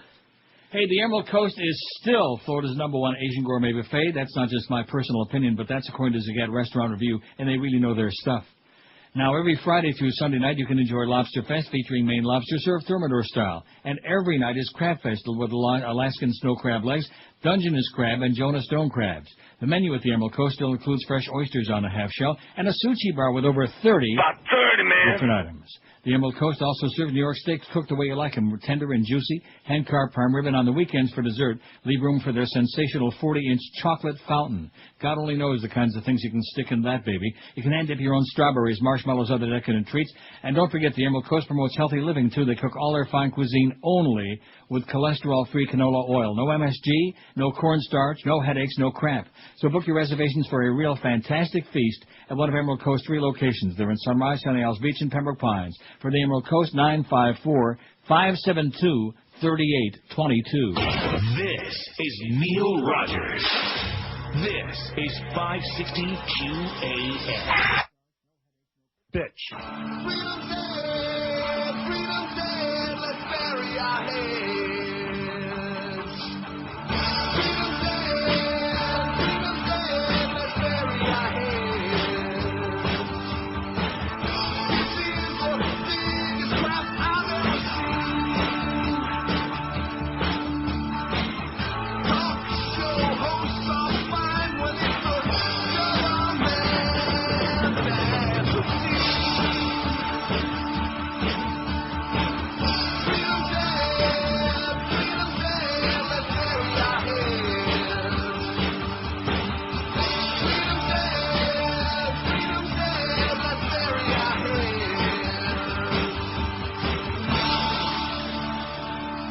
I'm dying over here. 11:48. Speaking of that, what's that Israeli guy's name? Moshe Pupik? That's the one. Well, I got some good news, man. He is really alive and kicking. He's ready for some good kishki. Ready for some bad news. Israeli Prime Minister, what's-his-name, recovering from surgeries after a major stroke, responded to pain stimulus today by slightly moving his right arm and leg. Wow. Sharon, 77, remains in serious condition, hasn't opened his eyes, but he slightly moved his right arm and leg and is breathing on his own. And his anesthesia has been reduced to doctors gradually bring him out of a medically induced coma. In the pain stimulus test today, we noted the Prime Minister slightly moved his right arm and right leg and farted very loud twice. There was a very slight movement, but it is a significant one. Well, when you weigh 800 pounds, can you imagine it? Probably like 40 pounds of gas just all... Oh, my God. Can you imagine? And if the Duke had 40 pounds of stool in his body when he died, man, oh, man. 567-0560. I'm sorry, feces. Stool is... It's almost lunchtime and I'm talking stool. Sounds like a seat. Bad. 567-0560. The calls today have been sensational, man. We give them A+, don't we? They've been there. They have been fantastic. Just like Miguel is still over there. I guess they're not giving away too many of the movie tickets, huh? For a basketball movie, I can't imagine why there wasn't a rush. Did he give you an update or like that? Nothing. Well, why not? Because I guess nothing's happening. Well, no, you guess. See, in the old days, they would tell us. We'd have a little communication. This is something, mark it down on my list of 8,000 things to talk to Joe Bell about. All right. It's part of the whole QAM. Keep everybody in the dark. Like incommunicado, don't tell nobody nothing. Everything's a big dark secret, and God forbid we should tell you what's going on. Now, that's been the whole, and it's gotten worse and worse. Like I told you, the Greg Reed regime, man, was just like Bush. It was like Bush without all the dead people. WQAM, hello. Hey, Neil, thanks for pushing a Dr. Bob's stuff. 13 pounds in 6 weeks, so worked well. There you go. Thanks. Okay, you're welcome. So the update is? Yes? Oh, the van is still there. We have a lot of passes, and I quote. Well, how many, did they give any away? I don't know. We have a lot of passes. See, every question that I ask is, they didn't say, I don't know or I guess. Is this idiot, is this imbecile capable of communication over there? Can he tell you, we've given away a whole bunch of them, but we still have a lot more. We got like hundreds. We're going to get that guy's number, like the flunky. We'll just call him directly. How's that? No, I think we ought to give it out on the air. No, seriously, because maybe the audience can find out what the hell's going on over there, you know? This is pathetic. This is so typical, man, of the way things have degenerated at this radio station. Just tragic. Thank God we made this move just in time. I can hear Tony Bennett singing it right now. If Miguel would spend less time worrying about do I want to hear Howard Stern on Sirius, and more time worrying about if we knew what the hell was going on with our promotions, maybe we get something. I can't wait for that Best of Neil thing to go on. Oh, that's going to go down big. It's like eating the whole pizza without taking a bite. It's going to go down big. WQAM, hello. How you doing, Neil? Okay. Hey, I don't know if you saw that interview with, probably not because you don't watch Fox, but Never. Blitzkrieg and Howard Dean. No. Blitzkrieg was trying to... well, first of all, Wolf Blitzkrieg is not Fox. Was it not Fox that I saw it on? Well, actually, with Wolf Blitzkrieg, he's on CNN. I'm sorry, you're right, CNN. I saw a clip of it Same on difference. the net. Yeah, well, same crap. Anyway, he was trying to tie... Wolf was trying to tie the Democrats to the Abramoff nonsense, saying that the Democrats had taken... some sort of kickback stuff, and right. And so Dean's going, there's absolutely no proof of that. He goes, well, what about the Indian tribes that we can see that they took payments? Well, you know, Abramoff had nothing to do directly with the Indians, and there's no proof that I've seen in all the reports. Every single person who was arrested, every single person who was indicted, every single person involved is a Republican. There is not one Democrat involved in any of this. What a and shame. so Wolf is taking deep breaths, and at the end of the interview, there's like a 7-second pause where there's no words. He just takes a deep breath and says, okay, well, thanks for your time, Senator. and you see he just takes a deep breath, and he's on camera, and I don't know what he's thinking, and you see him take a sigh. Okay, well, thanks for that. And Dean starts laughing. You know, he starts laughing at it, too, and it's like, you can't get it. It was funny. It's something that you got to see. See, the Democratic Party, unfortunately, they keep getting sucked into this business about Dean is a loose cannon and he's out of control. Dean is the only one with the balls to tell it like it is. That's exactly right, and that's exactly. He's the one they ought to be following, man, and they would kick some serious somebody like ass. that to stand up and kick these guys around because they're all pussyfoot, if I can say that. Yeah, around, the only guy that has a pair is the one that screamed at the top of his head, and he's the one that needs to be leading, and he's the one. Gosh, we should have voted for him. Amen. Amen. Thanks. How do you like that? I told you. Right. Just like he came on here on that same obnoxious Talking Head Network and said that Tom Ridge was just doing that whole phony scam with a terror alert and raising the terror warning and all. It was just a political ploy to try to divert attention from whatever the scandal du jour was at that time. And it was right. And then who did they drag out of the closet? That right-winger in Democratic clothing, Jew Lieberman. Well, I know Tom Ridge well, and yada, yada, all this other crap, you know? Exactly. I've been telling you for a long time, Howard Dean is the man. Haven't I told you that? I like him almost as much as Timmy Dean. I've been to Reno, Chicago, Fargo, Minnesota, Buffalo, Toronto, Winslow, Sarasota, Wichita, Tulsa, Ottawa, Oklahoma, Tampa, Panama, Mattawa, Lava. We're going to South Carolina, and Oklahoma, and Arizona, and North Dakota, and New Mexico, and Texas, and New York. I've been everywhere, man. I've been everywhere, man. We're going to California, and New York, and we're going to South Dakota, and Oregon. I've had my share, man. I've been everywhere. And North Dakota, and New Mexico. I've been to Boston, Charleston, Dayton, Louisiana, and Oregon. We're going to California, and Texas. Santa Fe, Colorado, Glen Rock, Black Rock, Little Rock, Austin. We're going to South Dakota, and Michigan. Grand Lake, Devils Lake, Crater Lake, and Deep Lake. I've been everywhere, man. I've been everywhere, man. Evelyn had my share, man. I've been everywhere. And then we're going to Washington, D.C. to take back the White House. And I'm going to tell you right now why now is the time to drag him out of the mothballs and really put him out there all over the place. And that's because the public is pissed off, baby. They are pissed off and fired up. And he's exactly the kind of guy that they'll respond to. So I have a report for you. No, really? Well, how do you like that? Better late than never. I called Rolly, who's out there right now. What'd you call him? Idiot? And I said, how many tickets have you given Useless? away? He said about 10 to 15, but he has about 30 to 40 to give away. So go get him. Well, 10 to 15 isn't exactly like a big rush. Of course, it is a stupid-ass basketball movie. I mean, and number two, it's out in the middle of Yenemsveld. Does there anybody speaks English out there in that area? Maybe, like, about 30. 2 or 3. Anyway, look for the QM van. It's still there, man. It's pretty slow. Maybe we don't have anybody listening. Maybe they're all listening to XM and Sirius now. You think? No, With I all don't that publicity, I think the audience is completely gone, baby. Bye-bye. It's been a good run. Can't get to that 30th anniversary. About 30, I thought man. we'd at least last till March 1. Look for the QM van at the corner of Northwest 25th Street and 87th Avenue at the Shell Station in Doral. Stop by to pick up, even if you don't want them, okay? You can go out there and peddle them and make Miguel feel better, and it'll get him off our ass. Although Duff said, stop by to pick up movie passes to watch the premiere of Glory Road to Martha Dolphin Mall. So it's a basketball movie? Yes. About dribbling. Is it dribbling down your chin? Not mine. That's what Duff said. Oh, here's the hearings. How this is all The going to Alito play out hearings. this week, Bada-beep, hearing bada-boop, from bada-bop. Monday through Thursday. Then at 12:15, Specter will start the 10-minute opening statements by senators, about 20 senators on both sides. He starts, hands it off to the top. You know, this whole thing is so stupid, as if I have to tell you that. Why do the senators have to have opening statements, okay? So they can grandstand. Other than to grandstand for their constituents and for the American public, why do the senators have to have opening statements just to kill a lot of time, as opposed to putting his ass on the fire? This is Neil Neil You got it. Rogers. This is 560 QAM.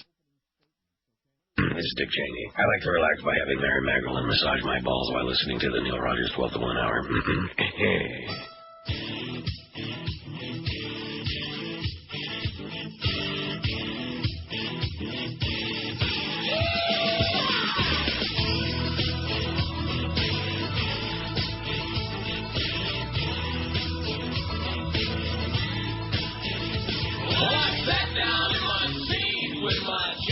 Tub of corn, sort of torn and forlorn about seeing some gay porn. Hell, the critics say this picture's great, but I brought along a female date to watch those two fellas with those hats consummate. Well, they got down on their horse, cause they both were feeling dandy. They made a lot of noise, cause those two ranchers were randy. Their titties started rocking, and nobody bothered knocking. They were making love to a cowboy. Everybody said, making love to a cowboy. Well, they were looking for love, two of a kind. If you wanted to watch the lady's mind, except for when they started to pull their zippers down. If you listen real close right there in the wind, you'll hear the music of Judy Garland. Nothing shakes me more to the core than seeing the man whore.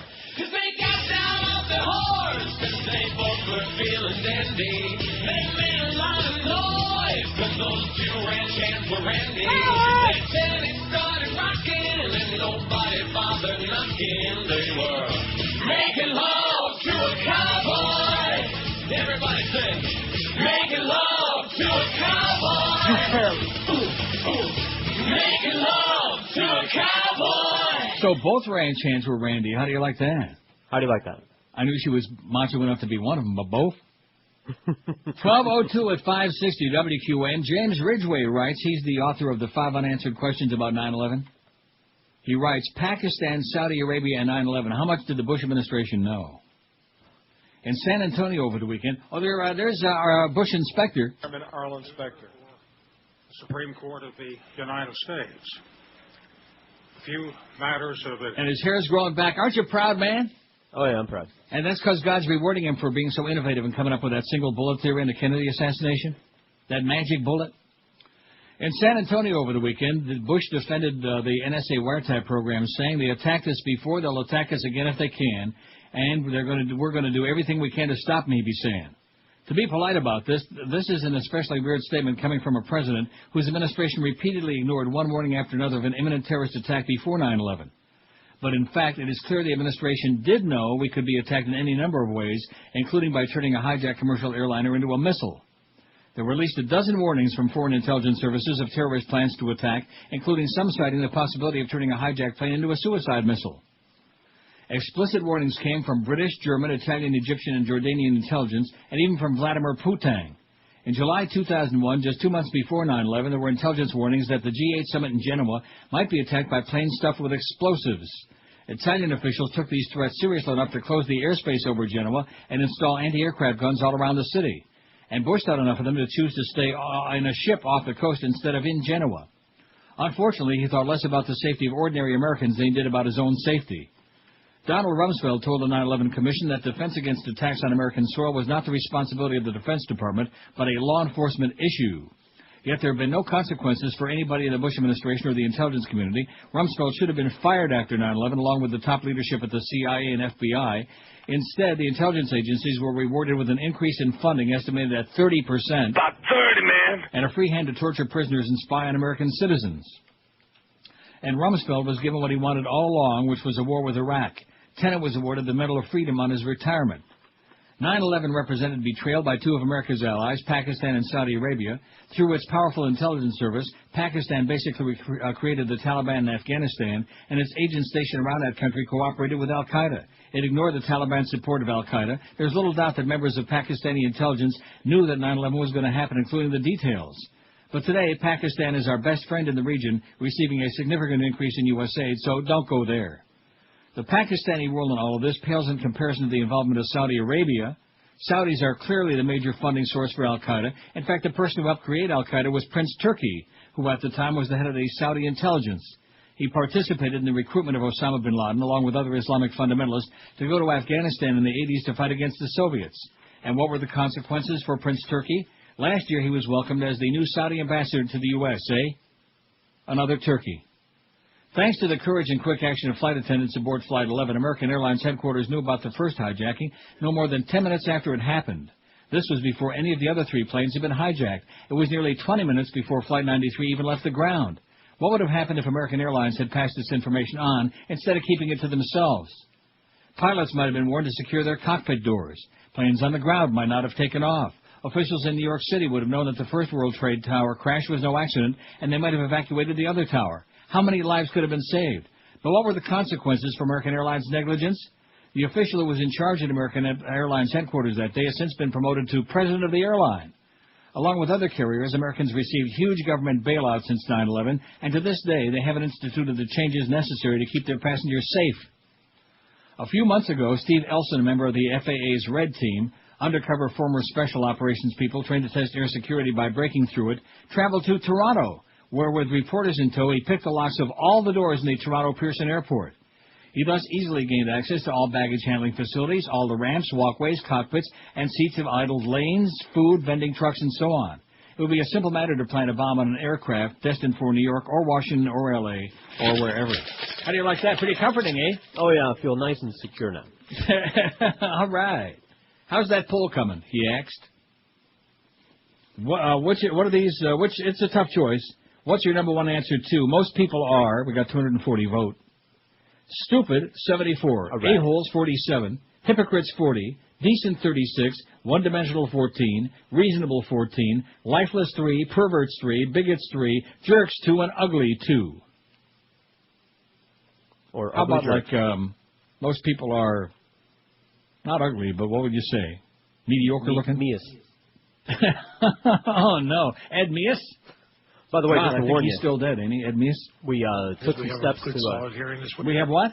Took some steps to find out what's going on. We're going to have Rolly himself call up after the next break, and we can grind him ourselves. Well, why do we need to do that if Miguel already gave him the answer? Why do we want to put that we can tub get more on up to the minute. Avoid several middlemen and just. He he ain't fat. Huh? He ain't fat. Well, Rolly sounds roly-poly. It sure does, but no, it's short for Rolly. Well, for crying out loud, he better get fat. I mean, we just have to call Josh periodically, too, but, Look, we don't have to make that big of a simus out of it. I was just looking for an answer. I mean, you're once again getting carried away, emotional and hysterical. Right. He's hysterical. Like Kay. Or like Connie, I'm sorry, excuse me. Don't get your Godfather trivia wrong. Oh, no. They'll be Look for calling the up. QM van right now. I'm not reading this anymore, okay? If they wanted it, they can go out there. I'm not reading it no more. Especially after what Miguel did to me yesterday and what he did to me with that CD business. And you notice how vociferously he denies all of that? Oh, I'm not in sales. I had nothing to do with it. Right. The sales department just found out about that by osmosis. God. And then he tries to blame it on poor Duff. You fairy. WQAM, hello. County, I'm sorry. Yeah, I've got another one for your poll. Yes? Yeah, a couple of weeks ago you had a poll, and there was something about smokers on there, and it didn't seem like a lot of people answered that. So I think most people are closet stoners. Okay. Well, I'm not in sales. I have So, to do it right. that's one for the ball. Turn that thing up a little bit louder. I love that. There's just something about that whole mentality, you know? Although he was okay. Closet stoners, is that all right? Very deep. I guess closet something. Unlike George, who's out of the closet. That's right. One thing about everybody on this show, they're out of the closet. Josh is into those vibrators, and George is into, that bong. Right. And you know what I'm into. 567-0560, pound 560. So this movie I saw over the weekend, what the hell was the name of it? Oh, he's hairy, though. That's the sad part, you know. Ariel Hirsch. Sigourney Weaver was great in that movie, Imaginary Hero. She was great. Oh, is that the name of it? I'll avoid it. I like her a lot. So. Why is that? It's very morbid. It's depressing. Well, that's why. Huh? I don't want to see a depressing movie. I've got life for that. Why is it that most of the movies, unless it's a comedy, most of the movies are morbid and depressing, last many, many years? Just the way it goes. Like Magnolia, even though it's a good movie, and Requiem, and all the movies, they're very morbid and depressing. Maybe that's why people are blowing their brains out like crazy, you think? Either that or it's the gas prices. Either that or it's your president. Thank you, Mr. President, for those bargain basement gas prices. And the good news is my handyman, Izzy, is okay. Oh! And one of these days, after he gets enough beers in him, he's going to come back and finish that fence. Don't push it, Izzy. Just relax, okay? Just lay there in bed and, say a few prayers. Baruch atah, etc., and so on. Don't drink the wine, though. Please. WQAM, hello. Hello, Martin. WQAM, hello. Neil. Yes, sir. How are you, sir? Pretty good. Good. I know, I'm a young listener. I'm 24, but, your show's great, number one. And, what do you think about the South Florida? I'm down here from Michigan. It sucks. I don't care for this state. Yeah, you're right. We're in Michigan.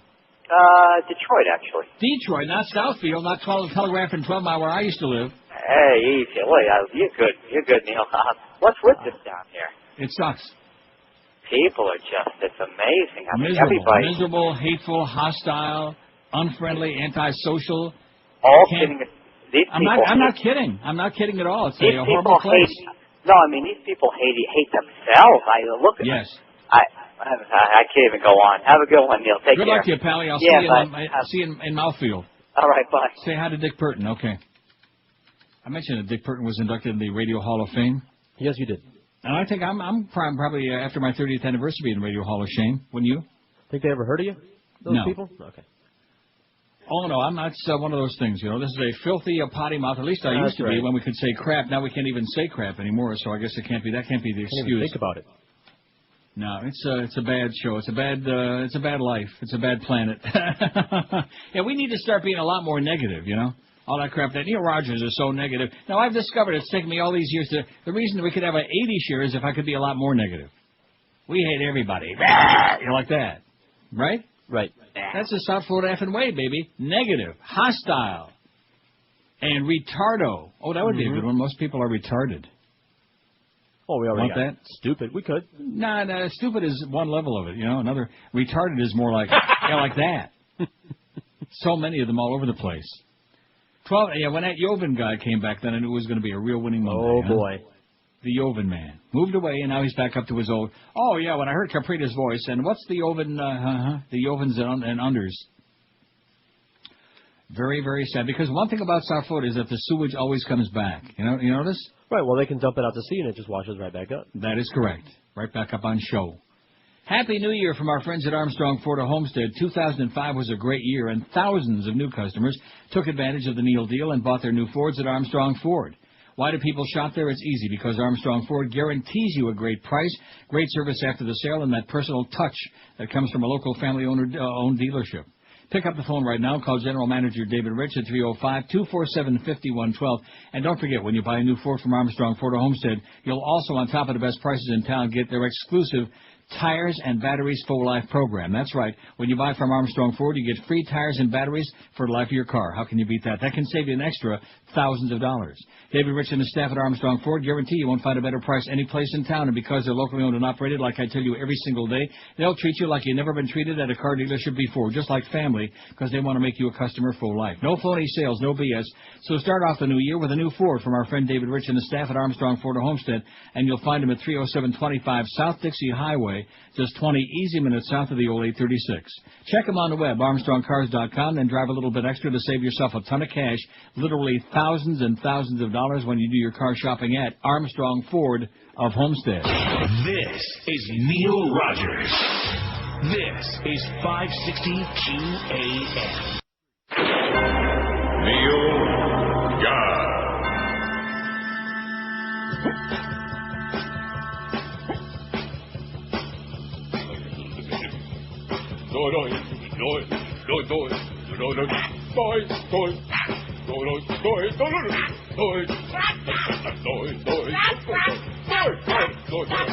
Nobody can tell me what to do. What's this at? Maybe I ought to keep going here. All right.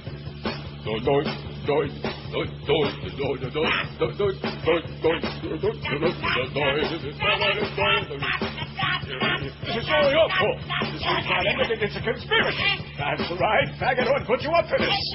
Yeah, but get me back to the pizza pie. Why, you little liar. $12.18. The Surly Mo, the Surly One, 2 to 4 this afternoon. A man who's at war with the entire universe. Mad Dog 4 to 7, Curtis 7 to 10, Eddie K at 10. A nice pristine schedule. When the hell do the Panthers play again? Play what? What kind of a schedule is with each other? Panthers and the San Luis Blues on Thursday. Wow, holy moly! And then that's it. Oh, and then against Columbus against the Straight Jackets on Saturday. Well, there should be 2 easy wins. Las Vegas-style gambling cruises return to Miami's Bayfront Park with Friday's launch of the SS Horizons Edge, run by a Massachusetts-based company. Not that evil gambling. Oh, no. How bad. A Massachusetts company is bringing back gambling to Miami's waterfront. Horizons Edge, which promises Las Vegas-style gambling during 5- and 6-hour cruises, began sailing Friday from Bayfront Park. The SS Horizons Edge replaces the Casino Princesa, which operated from Bayfront Park for 9 years before calling it quits in July. But Horizons Edge of Lynn, Mass. is likely to face stiff competition elsewhere, especially from Seascape Entertainment, which runs a gambling cruise ship out of Port Everglades. Horizons Edge. Well, I'll tell you, once the slots start on the pari-mutuels in a couple of months, yeah, those people with those cruise ships better clean up real fast. They better keep raking it in, raping the public. Because once people can actually go on land without going out there and getting seasick and puking their guts out. What a notion. Yeah. Horizons Edge will also vie with Seminole Hard Rock Hotel and Casino in Hollywood, where the Humper said he dropped a friend off over the weekend, and the place was just packed. They were packing it, baby. And with pari-mutuels in Broward County, where voters recently approved slot machines, and where the legislature and your fat-ass governor reluctantly finally signed the bill. David Zion, CEO of Horizons Edge, said he believes South Florida's gaming market is big enough for another player. When you're looking at a market as big and growing as Miami, to try to attract 150,000 people a year is very attainable, Zion said, referring to passenger tallies put up by Princesa. Horizons Edge has an agreement with Miami to operate from Bayfront for the next 7 years in the same spot as used by Princesa. The Horizons Edge carries about 500 passengers and employs more than 75 people. It's one of 2 gaming ships operated by Horizons Edge. The other ship sails seasonally from Boston during the summers and fall. Well, not exciting? Are you ready to hop aboard? Plunge your guts out? No. Oh, and now, how come QAM bat line? Yeah, how you doing, Chief? It's Rolly. Hey, Rolly, what's going on out there? Nothing? Dude, I'm gone. That's it. Ran out of tickets. You gave them all away? Yes, sir. Nice going, Rolly, and I apologize for not being fat, but work on it. No, it's all good. Don't worry about it. I'll make sure I get on top of that. Okay, I bet you will. Come back to the station, steal some pizza while you're at it. Yes, sir. All for me. Thank you so much. There's Roly Poly. Don't start with that, what? Well, that's kind of Roly Poly. It's funny. I like that, Roly Poly. Well, doesn't it figure? Roly Poly. How many Rollies do you know? I know Rolly Fingers, but you're not a baseball guy. He was skinny. He was the great relief pitcher for the Oakland A's with a big handlebar mustache. I bet you even Josh may have heard of Roly Fingers. No, who's he? Of course, yeah. Oh, don't give me this, of course. I've mentioned people to you, and you're like, huh? Who's that? Yeah, like that made-up person that I looked up, and there was no such person. Who's that? I told you I don't remember. This is Jaime Schmendrick. He was my next-door neighbor. Yeah, that's him. Jaime Schmendrick, my ass. You better get with your Jews. You sure don't know your Jews, man. Just like that Mickey Mendel. You better start hopping on top of it. So we gave away all the tickets finally. It took a hell of a lot of effort. And that's fine, because Stern probably went on to about 11:30. So we had no audience till 11:30. Now we'll get a bunch of spy reports on that great Stern debut on Sirius. Not that I really care one way or the other, but just after all of that hype, you'd think that you'd get something, wouldn't you? Something. I mean, if we were giving out $100 bills on every street corner and nobody showed up, we'd have to say, hey, guess what? We got no audience, man. 567-0560, pound 560 in the Verizon and Singular wireless line on the Stale Rogers Show. WQAM, hello. This is a travesty, Neil. WQAM, hello. Who's Howard Stern? And our last call, QAM, hello. And that's it. Boy, if you'd have told me this, I'd have stayed in bed. I'd have taken a couple of weeks off. Well, I wouldn't have told you if I had known, but I never. didn't. Usually I have like a little premonition, a little something. Nothing. Nothing? Not even a twitch? Nothing could have shocked me more. Not even a last chance for calls, baby. Our last plea. 567-0560, pound 560. They're upset because the damn Patriots kicked ass against Jacksonville Saturday. They just walked all over, man. They hung around the first half, let them stay in the game, and then they came out in the second half and just obliterated them. Oh, yeah, but the Dolphins beat your Patriots the week before, Neil. Oh. Is there any doubt that if the Brady in the first ring would have even played just the second quarter, forget about the second half, that they would have kicked their ass? Is there any doubt about that? None. None. Zero. Zippity-doo-dah. Not that Belichick tanked the game or anything like that, because an upstanding guy like him wouldn't do that, wouldn't be strategizing to try to start the playoff run with against the girls' team, to win their 10th consecutive playoff start, an all-time record, and Tom Brady 10 for 10. Boy, did he look good, and he played pretty good, too. WQAM, hello. Hey, Neil. Yes, sir. You know, Stern is Stern. I love him. You know, I listen to him. I have Sirius. I've had it for about a year. Yeah. But, dude, at 10 o'clock, come on. I come to you. You know that. Thank God for that. I'm not worried about that. I'm just curious, after all the hype, what the big deal was with the opening show today. It was a normal show with bad words. How's that? Okay. It was a normal show with bad words, and he went off the air, I say it was around 11:15. Wow. But you're always in my heart, Neil, all right, buddy? Thank God for that, man. That's why you got that heartburn. Thanks, Pelly. See ya. See ya. Take a couple of Rolaids. WQAM, hello. My balls itch. WQAM, hello. Thank God for that. Yeah, Neil, I was wondering, how's that weed up in Canada? Oh, man, the best. You can smell it in the air. Just walk outside and you can sniff it. The aroma will put you in a coma. It's great. 567-0560. How's the weed up in Canada? Oh, man. How is it? Like I just got through saying. Well, if you get off your lazy ass and come on up here, eh? I'm going to be sneaking across the border again. Oh, that's right. You can't do too much intercontinental traveling. Never stopped me before. Border travel. What do you mean by that? You don't have a passport? No. In other words, you can't get a passport? Is that what you're saying? No, that's not what I said. I said I don't have a passport. Well, why not? Lazy? Didn't you just say that? Oh, I thought it had something to do with your status as an illegal... No. Illegal Cuban. Right. No, seriously. You just don't have a passport because you're lazy? Like everybody else that I know? That's it. Oh, my God. I don't understand the lazy... What would I do with a passport anyway? Go somewhere? I think you're afraid of going to foreign countries where they don't speak any English, like Mexico and Canada. I'm afraid of buying a plane ticket I can't afford. Where they speak those languages you don't understand. Although I think Mexico, I'm with you on that. I wouldn't go there if you paid me... No, seriously, if you gave me $50,000, I would not go to Mexico. Minute. WQAM, hello. Noise conference show? Jesus, talk about out of control today. QAM, hello. Hey, Tom Brady's a pillow biter. WQAM, hello. You're gay. WQAM, hello. Hey, did you get him to catch Howard Stern on Larry King last night? No. It was the worst suck-up job King has ever done. Well, that covers a lot of territory, baby.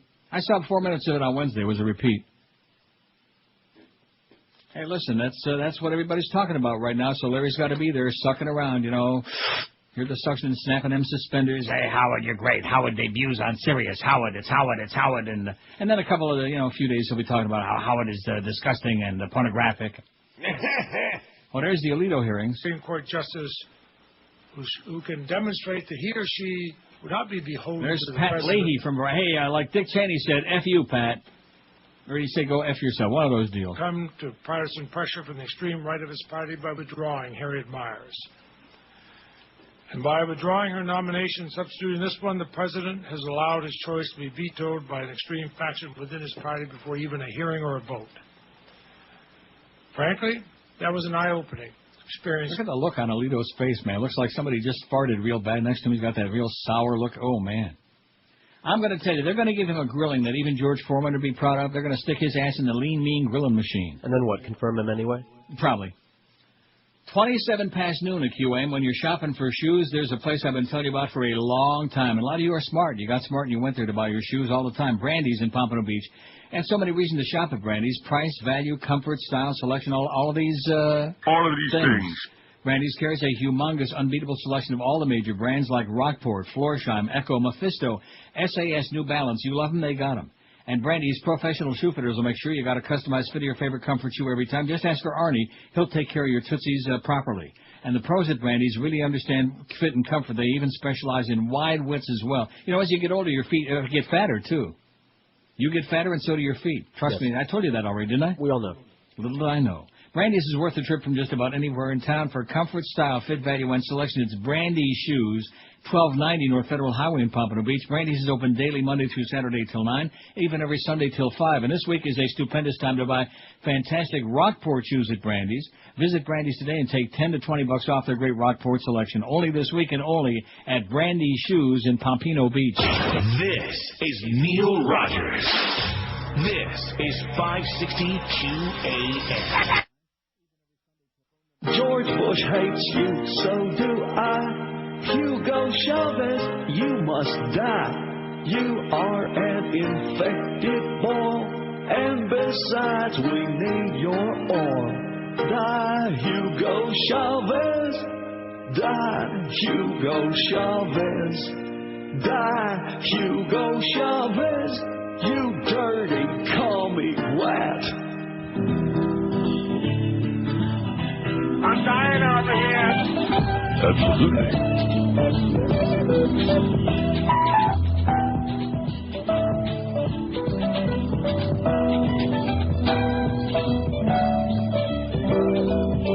I wanna spend my life loving you. Live right, work hard, read a good book too. And when it's time to head south and rest, I wanna go where the living's the best.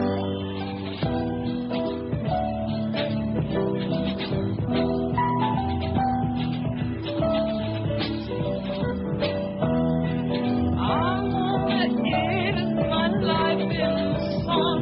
Wanna live where even you can have fun, like my rotting remains on those golden grains. I wanna die in Florida. I wanna die in Florida.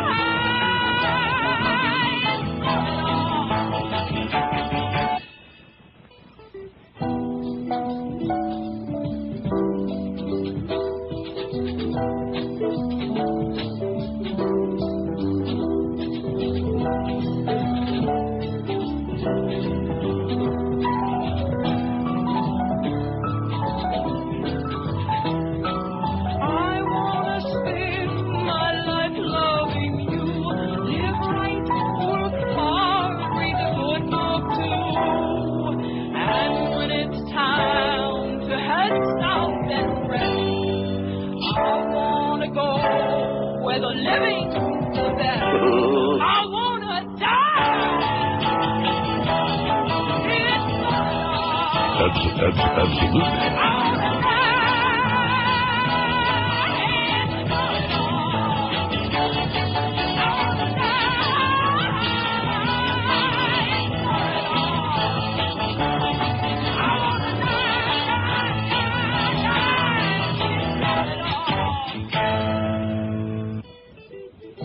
And you picked the perfect place, trust me. That's where the old people go to die, Florida, and where the young can't have no fun.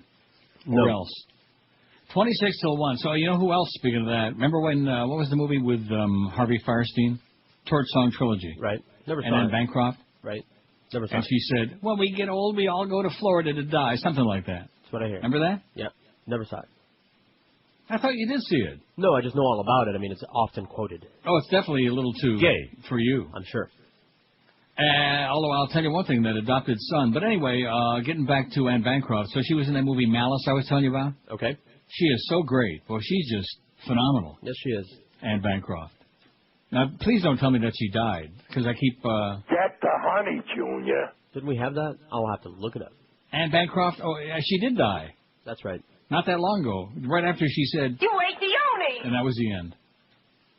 Anyway, so the movie was Malice with Alec Baldwin, and who else did I tell you was in it? And Nicole. I will say this, and I said it a few months ago.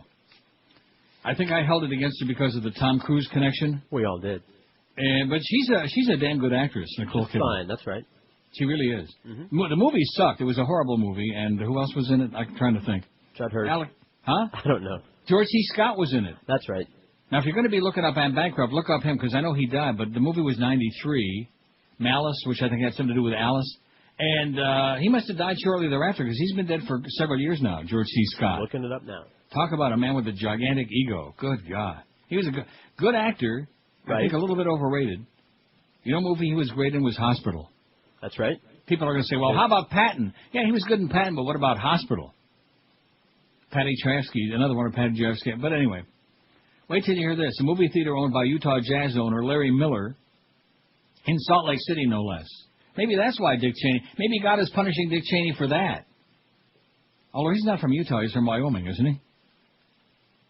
I don't know. He's from Wyoming. Well, it's close enough. Abruptly changed its screening plans and decided not to show the film Brokeback Mountain. How do you like that?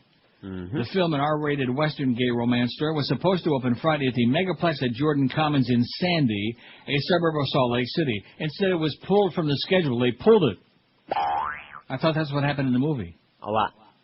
A message posted that. How do you know? You didn't go see it. I saw the previews. Yeah. A message posted. Now, the thing that I find amazing is you watched The Talented Mr. Ripley because I sent it to you for free, and you liked that. Right. And that was pretty damn gay. Yeah, you know, not like this. It wasn't a gay love story like this. No, but there was that scene in the bathtub, though. There was Thaggery in there, yeah. Where they were playing chess. By the way, 99 was when George C. Scott kicked it. I'll be damned. I thought longer ago. Anne Bancroft? Oh, jeez. I just had it. Well, don't forget about her. She's a lot more important than that old goat. I think she died last year, Anne Bancroft. She was just one of my favorites. I'll get that. A message posted at the ticket window read, there has been a change in booking, and we will not be showing Brokeback Mountain. We apologize for any inconvenience. How do you like that? We apologize. 05, last year, like you said. Like I told you, 2000 and whatever it was last year. Cal Gunderson, manager of the Jordan's Commons Megaplex, declined to comment. He's mum. The film, starring Heath Ledger and Jake Gyllenhaal, is about two cowboys who discover feelings from one another. The two eventually marry women, but rekindle their relationship over the years. You fairy! The movie's distributor, Focus Features, said that hours before opening, the theater management reneged on their licensing agreement and refused to open the film. They reneged on it. No comment. Nope. Gail Ruzicka, president of the conservative Utah Eagle Forum, said not showing the film set an example for the people of Utah. I just think pulling the show tells the young people especially that maybe there's something wrong with the show, she said. However, Mike Thompson, what irony that that's his name, not the one from Florida. Mike Thompson, executive director of the gay rights advocacy group Equality Utah, called it disappointing. It's a shame that such a beautiful and award-winning film with so much buzz about it is not being made available to a broad Utah audience because of personal bias, he said. Salt Lake City. All them Mormons, man, for their 20, 30, 40 kids, they make the Orthodox Jews look like pikers. Yeah, good thing they don't engage. Oh, don't tell me Ted Kennedy's speaking. Justice Lewis Powell spoke for all of us when he said, equal justice under law is perhaps the most inspiring idea of our society. It is one of the ends for which our entire legal system exists. As we have seen from Justice O'Connor's example, even one justice can profoundly alter the meaning of those words Pop in for your our peas, citizens. Even one justice can deeply affect the rights and liberties of the American people. Even one justice can advance or reverse the progress of our journey. So the question before us in these hearings is this. Does Judge Alito's record hold true to the letter and the spirit of equal justice? No. Is he committed to the core values of our Constitution? No. That are at the heart of our nation's progress? No. And can he truly be even-handed and fair in his decisions? No. In a way, Judge Alito has faced this issue before as a nominee to the Court of Appeals. I had the privilege of chairing his confirmations hearing in 1990. And at that time, he had practiced law for 14 years, but only represented one client, the United States government. And I asked whether he believed he could be impartial in deciding cases involving the government. No. And in that hearing, Judge Alito said on the record that the most important quality for a judge is open-mindedness to the arguments. And he promised the committee that he would make a very conscious effort to be absolutely impartial. Don't we want to hear a lot more of this? No. Well, I love Ted Kennedy, man. He's great. Too bad he was such a slime ball, but he's great, in spite of what all you redneck right-wingers say. Here's a fax that says, for your poll, please put rude, as in all of the transplanted New Yorkers. This is the same reason why there's so many mean and miserable people in South Florida in the first place. Good luck to all of us. And I agree. Good luck to you. Right. Rude. You got it on there? Yeah. From New York. Yeah. Rude. Obnoxious, loud, boisterous, disgusting, overbearing, out of control, nauseating, stereotypical. All of these things.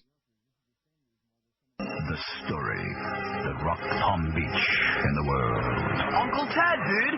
Throw on some boxer shorts, let's cruise our bar, and rage with some babes. Excellent. Power, money, women, and poontang. Uncle Ted, dude. Let's use our infamous last names to impress these babes and do the wild thing at the compound. No way, Bill. Yes way, Ted. Excellent. They're rich. They're powerful. They like to swim naked. William Kennedy Smith and Ted Kennedy in Bill and Ted's Excellent Adventure, Part 2, The Next Genitalia. Excellent! Coming soon to a theater near you. Rated X for excellent. If he is confirmed. Judges are appointed by and with the advice and consent of the Senate. And it is our duty to ask questions on great issues that matter to the American people and to speak for them. Many Republican senators certainly demanded answers from Harriet Miers. We should expect no less from Judge Alito. There is no time for a double standard. If confirmed, Judge Alito could serve on the court for a generation or more, and the decisions he will make as justice will have a direct impact on the lives and liberties of our children, our grandchildren, and even our great-grandchildren.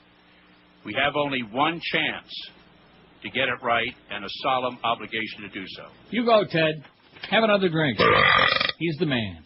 1247 at QAM. Here's a fax that says, from Pedro. Hey, Pedro. Go to crooksandliars.com to see a clip of Wolf Blitzkrieg and Howard Dean. It's funny to see Wolfie's face. George says just watch it and the most amusing. Yeah, I'm saving it and I'm gonna make a DVD out of it along with all the other little clips that we've gotten over. Well, maybe we ought to put a link to it on our website if it's like an isolated clip. I will funnel the video to Eric right now. Funnel it to Eric right now. Funnel it on over, man. Put it in a cube. Why should I say it? And stick it in the chute. Right, put it like at the bank. And I'll shoot it over to you. You put your deposit in the cube and shoot it on over. You know, that seems to be what life's all about. Anyway, Ted Kennedy just roasted him an ass, and did you notice the whole family sitting behind Alito, and they're all squirming like they just farted real bad or like whatever. Maybe they got itchy roids. That could be it. And like you said, they'll grill him and chill him and rake him over the coals. Then they'll say, okay, we'll confirm him. Mm-hmm. 352 votes. What's your number one answer to this? Most people are stupid, 101. A-hole, 73. Decent, 59. Most people are, hypocrites, 56. One-dimensional, 21. Reasonable, 20. Lifeless, 5. Bigots, 5. By the way, 128 over 83. Very good. Bigots, huh? Good enough. What's wrong with that in the middle of a show? Nothing at all. Why, you are just It's heartless, supposed to be 100 over 50. Over 50? How about 80 over 30? How would that be? 80 over... 30, man. Idiot. Lifeless 5, Bigots 5, Ugly 4, Perverts 3, Jerks 3, and Rude just went on or don't have any yet on 359. Yeah, see, now George is pulling for me to croak because he figures we got Joe Bell in there instead of Greg, who hated him like poison. And George just figured, just slide right in there and take over that show. Yeah. Isn't that what you're thinking? Sure, yeah. Yeah, that's right. Are you kidding me? When the other guy was there, you had no chance. You didn't have a Chinaman's chance in purgatory. Well, Now we we got that. Joe Bell in there, and you got him snowed pretty well. Yeah. What? I had one conversation with the man. Well, he evidently liked you enough to come and talk to you. How many radio conversations did you have with Greg in 8 years? How about the big none? Huh? That's a good guess. Other than the fact he hated you like poison and wanted you to leave. WQAM, hello. QAM. No go. WQAM, hello. Yes, hello, Dino. Yes, sir. I rented that movie over the weekend, the Magnolia. Yeah. And I absolutely loved it. I saw it 3 times. I think it's a good movie. Thanks for the recommendation. 3 times? You must have had a lot of time on your hands this weekend. Yes, I did. Okay, thanks, Pally. Wow, his whole house must be full of frogs, wouldn't you think? And the good news is we got the definitive guy that's going to drop a copy off at a... Of Magnolia? Of Magnolia for Josh. Yeah, right. Magnolia, my ass. I'll go get the bouquet. I believe it when I see it. When Josh has watched the whole thing, and don't be sleeping in the middle of it, okay? Well, I hope it shouldn't make me go to sleep, right? Just smoke Ask some George. crack before you... I told you Yeah, I've got well, news for seriously, you. Look, I'm going to watch dead it. spots in this movie? I don't think so. Whatever. I'm going to watch it. Don't worry, okay? But you're watching City of God. If you watch this, yes. Okay. As soon In as I addition get to it, what you I'll already watch told me that they get a JZ or a Little TZ Z. or PZ or little Z or old big Z. Or... Just watched it for the 3rd time. Now, do over they the get weekend. roly-poly in it, too? Good. Oh, twice.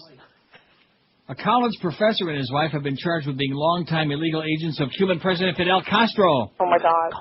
The Associated Press has learned. Increíble. Documents filed today in U.S. District Court show that isn't everybody communista? I thought so. Anybody who's not like a right-wing card-carrying Nazi. Little Z. Documents today show that Carlos Alvarez, a psychology professor at Florida International, FINU, and his wife Elsa Alvarez have been charged with acting as agents of Cuba without registering with the U.S. government as required. Now I understand why Miguel is under so much stress. The two are scheduled to make an initial appearance today before U.S. Magistrate Judge Andrea Simonton, according to the documents.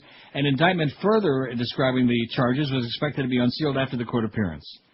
Alvarez is identified as on the FIU website as an associate professor in educational leadership and policy studies department. Elsa Alvarez described as coordinator in the social work training program, specializing in psychological treatment, probably brainwashing according to them, crisis intervention, and group psychotherapy.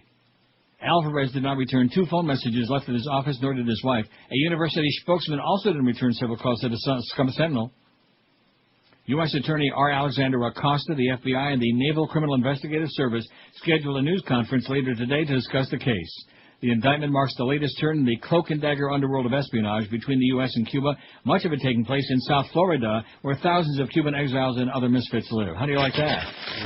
Green teeth, domino playing, alien loving, communista screaming, homophobic closet types.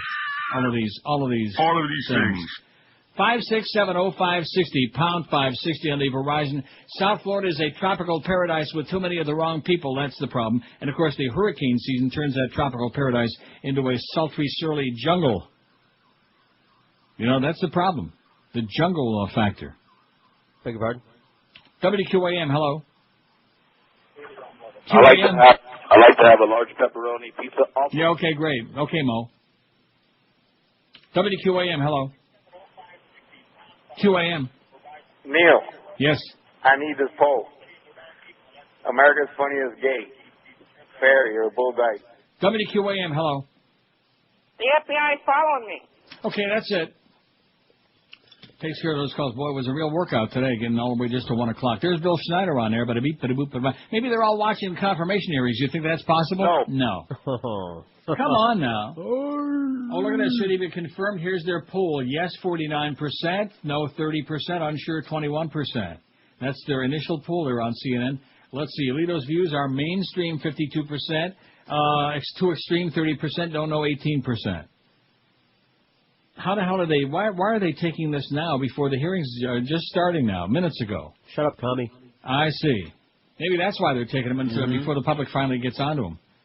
WQAM, hello. Hello. Hi, Yes, sir. Neil. Oh, God. Oh, yeah. WQAM, hello. QAM.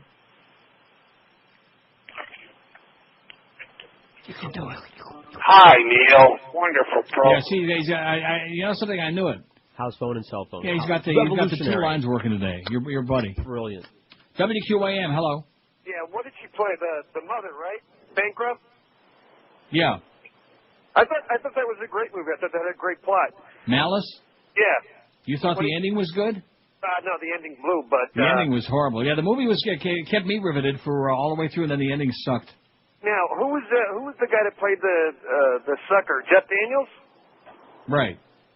Now, when Baldwin went into the God thing, you know, who do you think they're playing? They're not playing. Right. They're playing. Right. And George C. Scott was sitting there like passed out. Right. Yeah, absolutely. All right, thanks, Neil.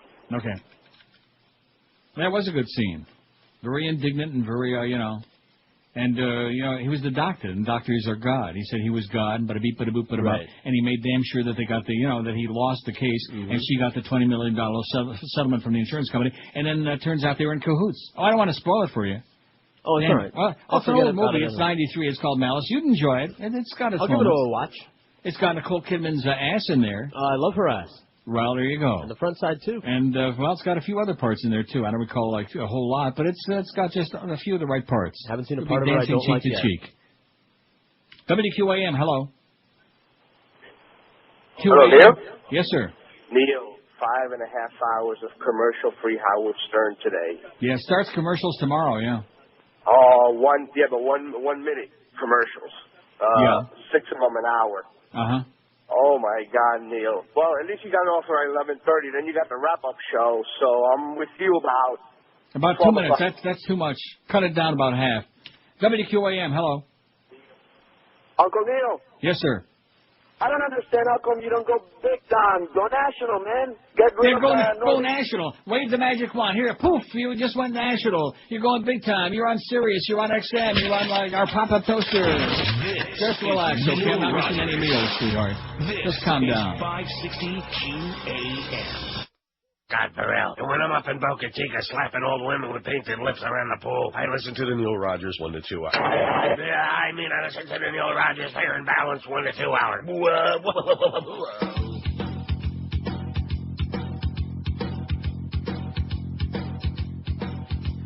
Alito is the latest guy that George Bush picked.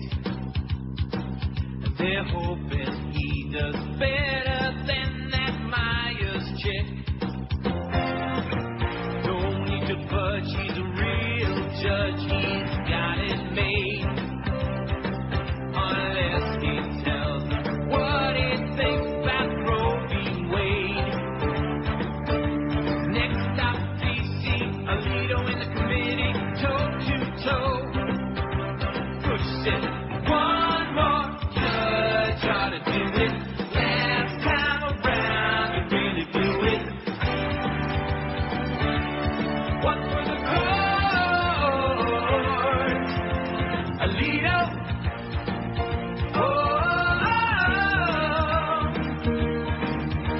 He's got a gavel, he's got a robe, he's George Bush's only hope, Alito.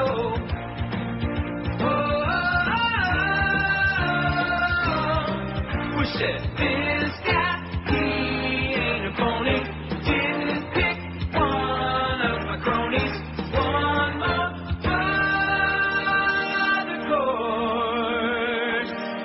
And since our country's founding, we've tried to keep government's heavy hand there's out a of our waffling personal Joe, Joe lives Biden, while you know? ensuring that we do the most important thing, which is to protect those who How you cannot feeling, protect Joe? themselves.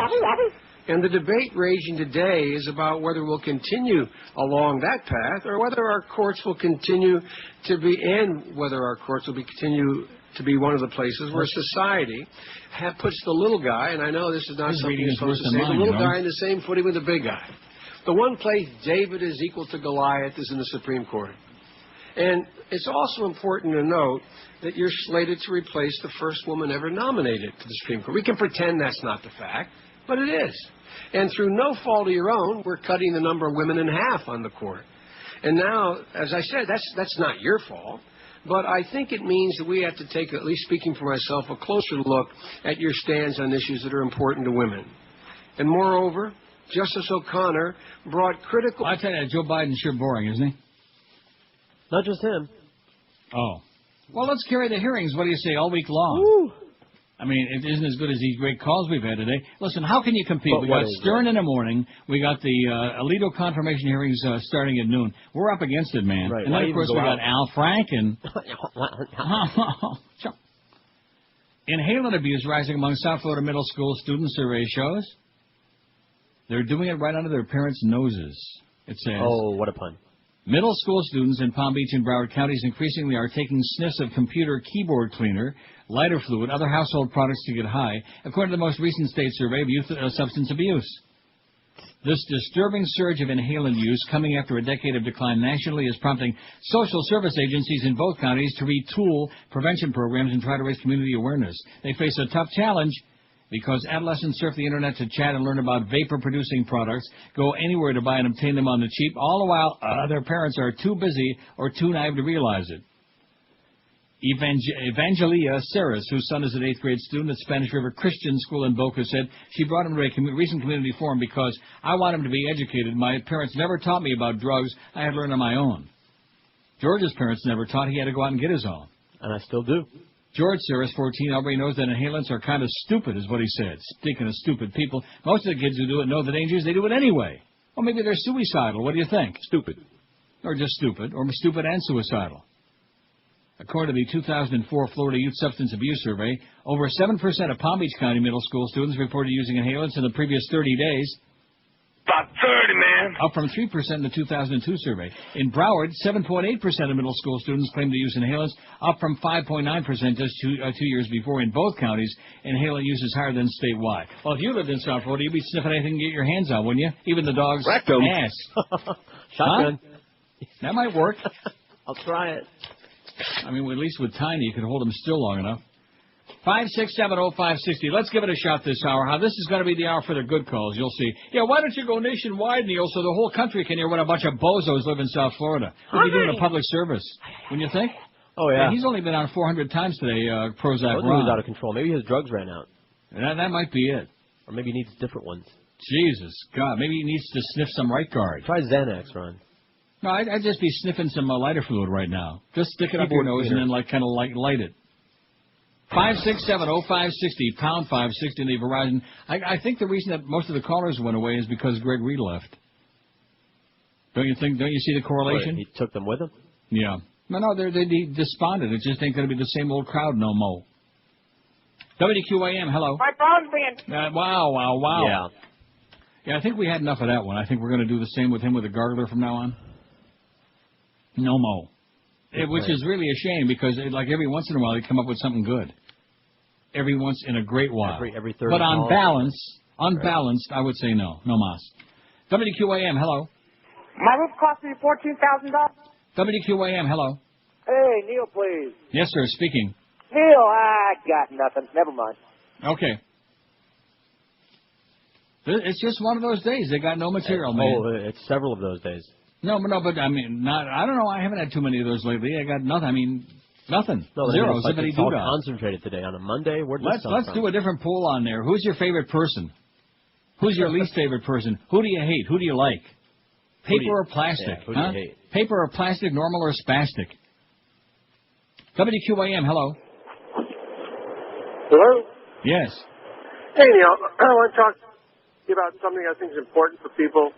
If anybody's thinking about doing one of those internet phone services, don't even think about it. Really? Oh, they're awful. They don't work well. The half calls drop. It's just a nightmare. And then trying to get your number back is like a 2-month process. Mm-hmm. And in the meantime, it's really like a hoax to have it all the time. It's a joke. And if anybody's thinking about it, trust me. Go. Okay, we trust you. I'm not doing it. Now, what do you know about those? That they were a sponsor for a while. Oh, well, they're not no more then, huh? No. Well, at least after this call. Not right. 5670560. Well, maybe across the street they're trying to sign them up. WQAM, hello. Hello. How you doing? Pretty good. Well, tell you, over the weekend, my wife forced me to go see that movie. What was it, Bareback Mountain? Oh my God, yeah. Oh my! I'm not used to things like that. Really? No, not on screen, anyways. Huh? Off screen? Yeah, just off screen. At Just home? on the weekends when the wife is out of town. I'm a homo?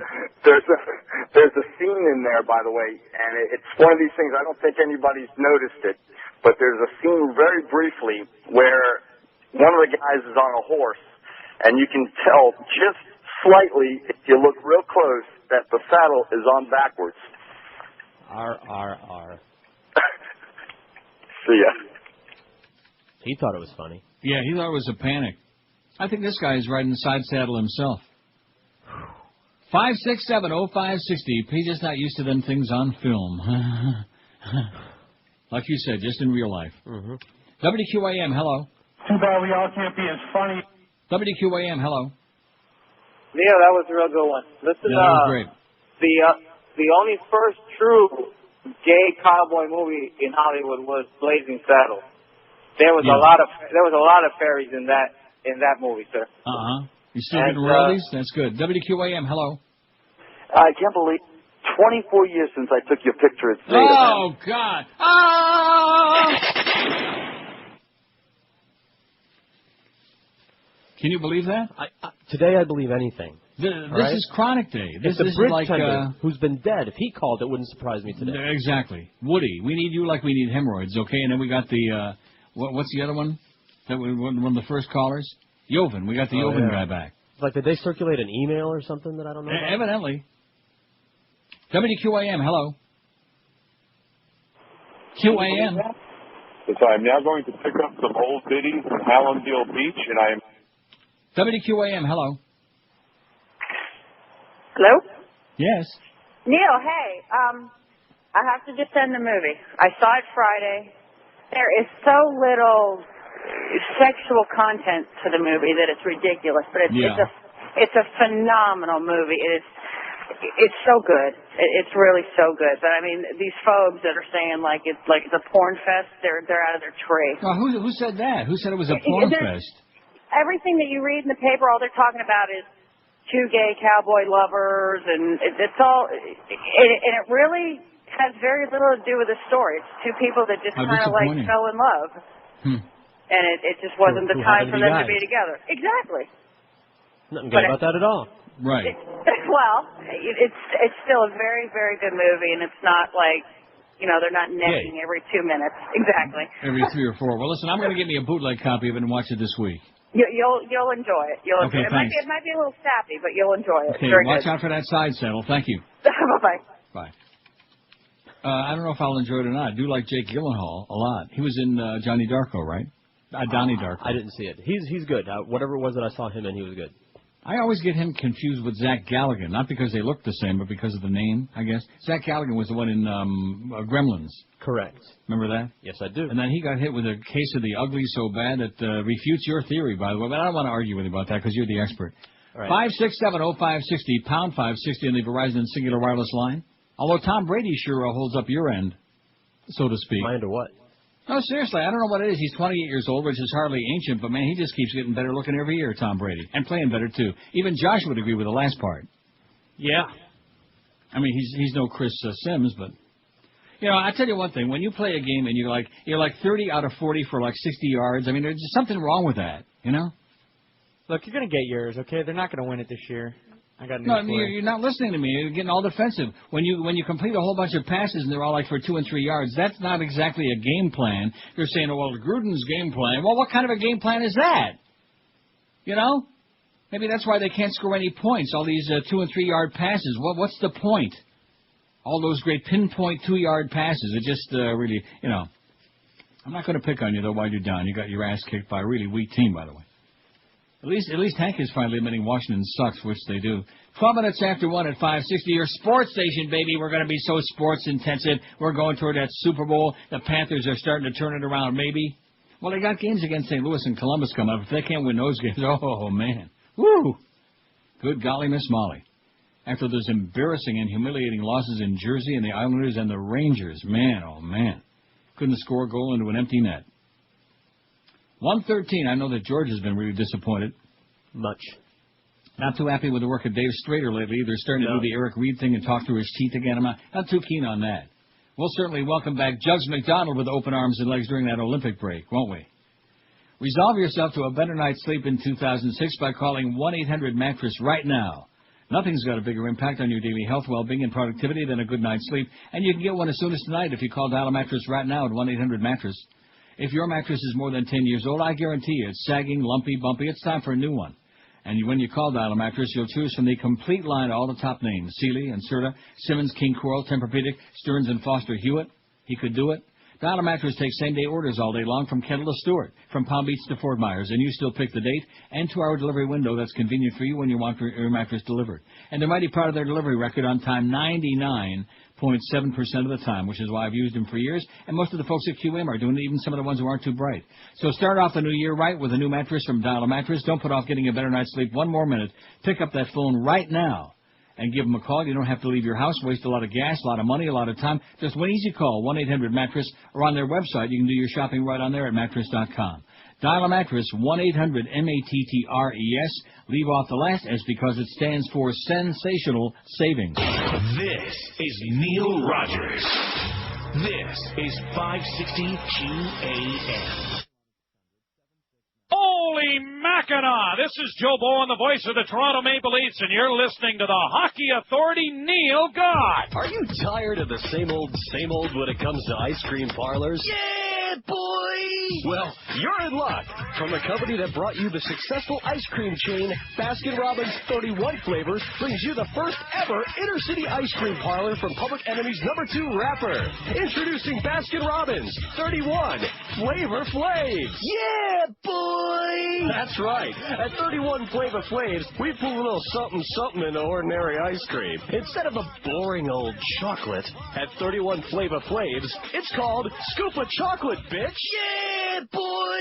And let's not forget about the scrumptious treat, Rocky Road, motherfucker. There's also Neapolitan can kiss my black ass, Strawberry can suck my ghetto, and our brand new flavor, Moose Tracks, up on your white ass. Yeah, boy! 31 Flavor Flaves, where our motto is, stop in and grab a scoop, bitch. 118. You ever have Moose Tracks? Just this morning. I'll be damned. Uh-oh, more bad news from Iraq. Here's an update, and this seems to be Why don't you ever read any of the good news from Iraq? Here's seems to be the deal lately. You start out with one number early in the day, and it just keeps growing. They just have to keep putting the body parts together. 1, 2, 3. Exactly. 2 suicide car bombs exploded outside Iraq's heavily guarded interior ministry in Baghdad today, killing at least 20, wounding more than 25, many of them policemen. Blast damaged more than 14 civilian vehicles. The Interior Ministry is located next to the Police Academy, where a ceremony, a parade, celebrating the 84th anniversary of the formation of the Iraqi police force was taking place at the time of the blasts. How do you like that?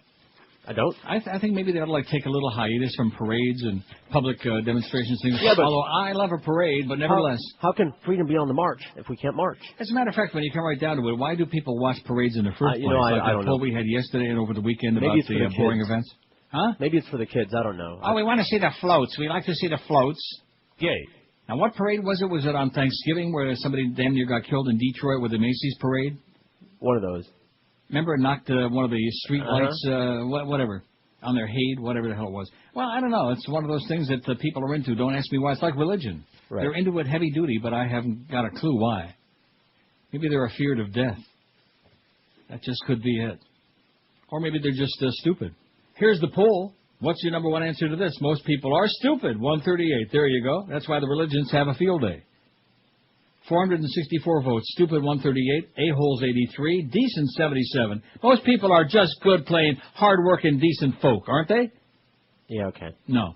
Hypocrite 74. One-dimensional. One-dimensional's got... About 30, man. Reasonable 24. Bigots 9. Rude 6. That's starting to inch up.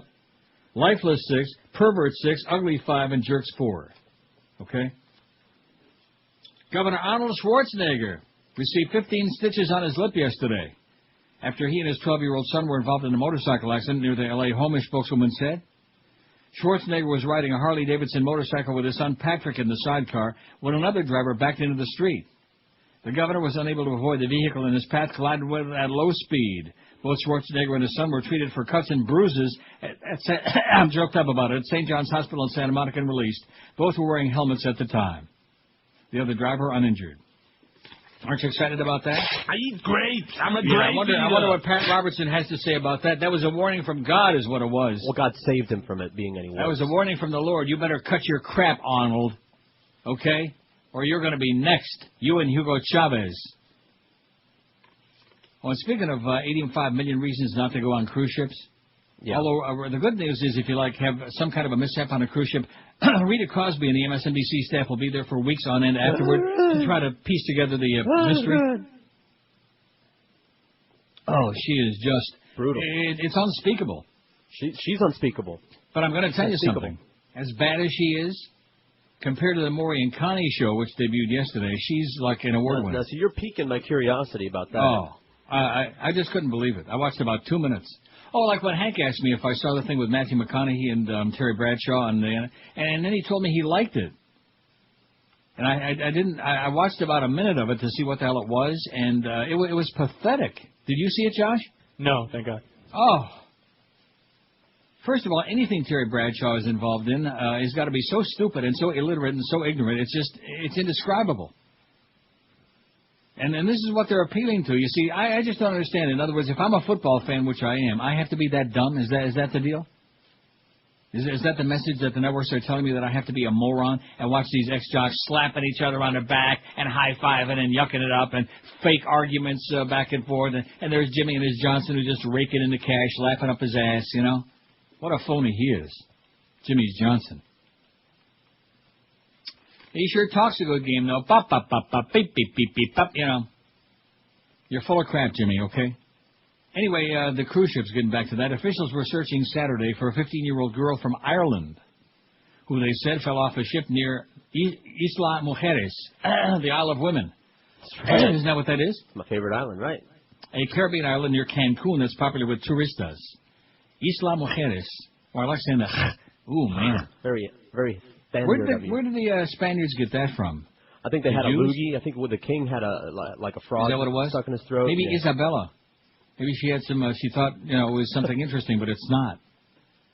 The Costa Magica cruise ship was 26 miles away from the island in the pre-dawn hours Thursday when the teenager fell into the Caribbean, according to the ship's captain, Giuseppe Russo. Giuseppe Russo. So schmaltzy, man. Russo identified the victim as Lindsay O'Brien. What are with these names, you know? Like I'm watching the football games over the weekend. What are these names? I just don't get it. I guess there are too many people named Mary and Bob and Tom and John and boring names. So we got to come up with something fancy like that Boca Brian. That's right. We need something fancy. Lindsay O'Brien, and didn't divulge her hometown.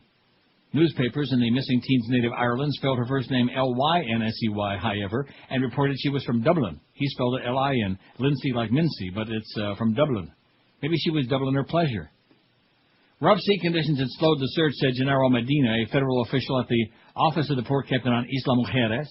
While air rescue efforts continued via Mexican Coast Guard helicopters, officials were no longer optimistic about finding her alive.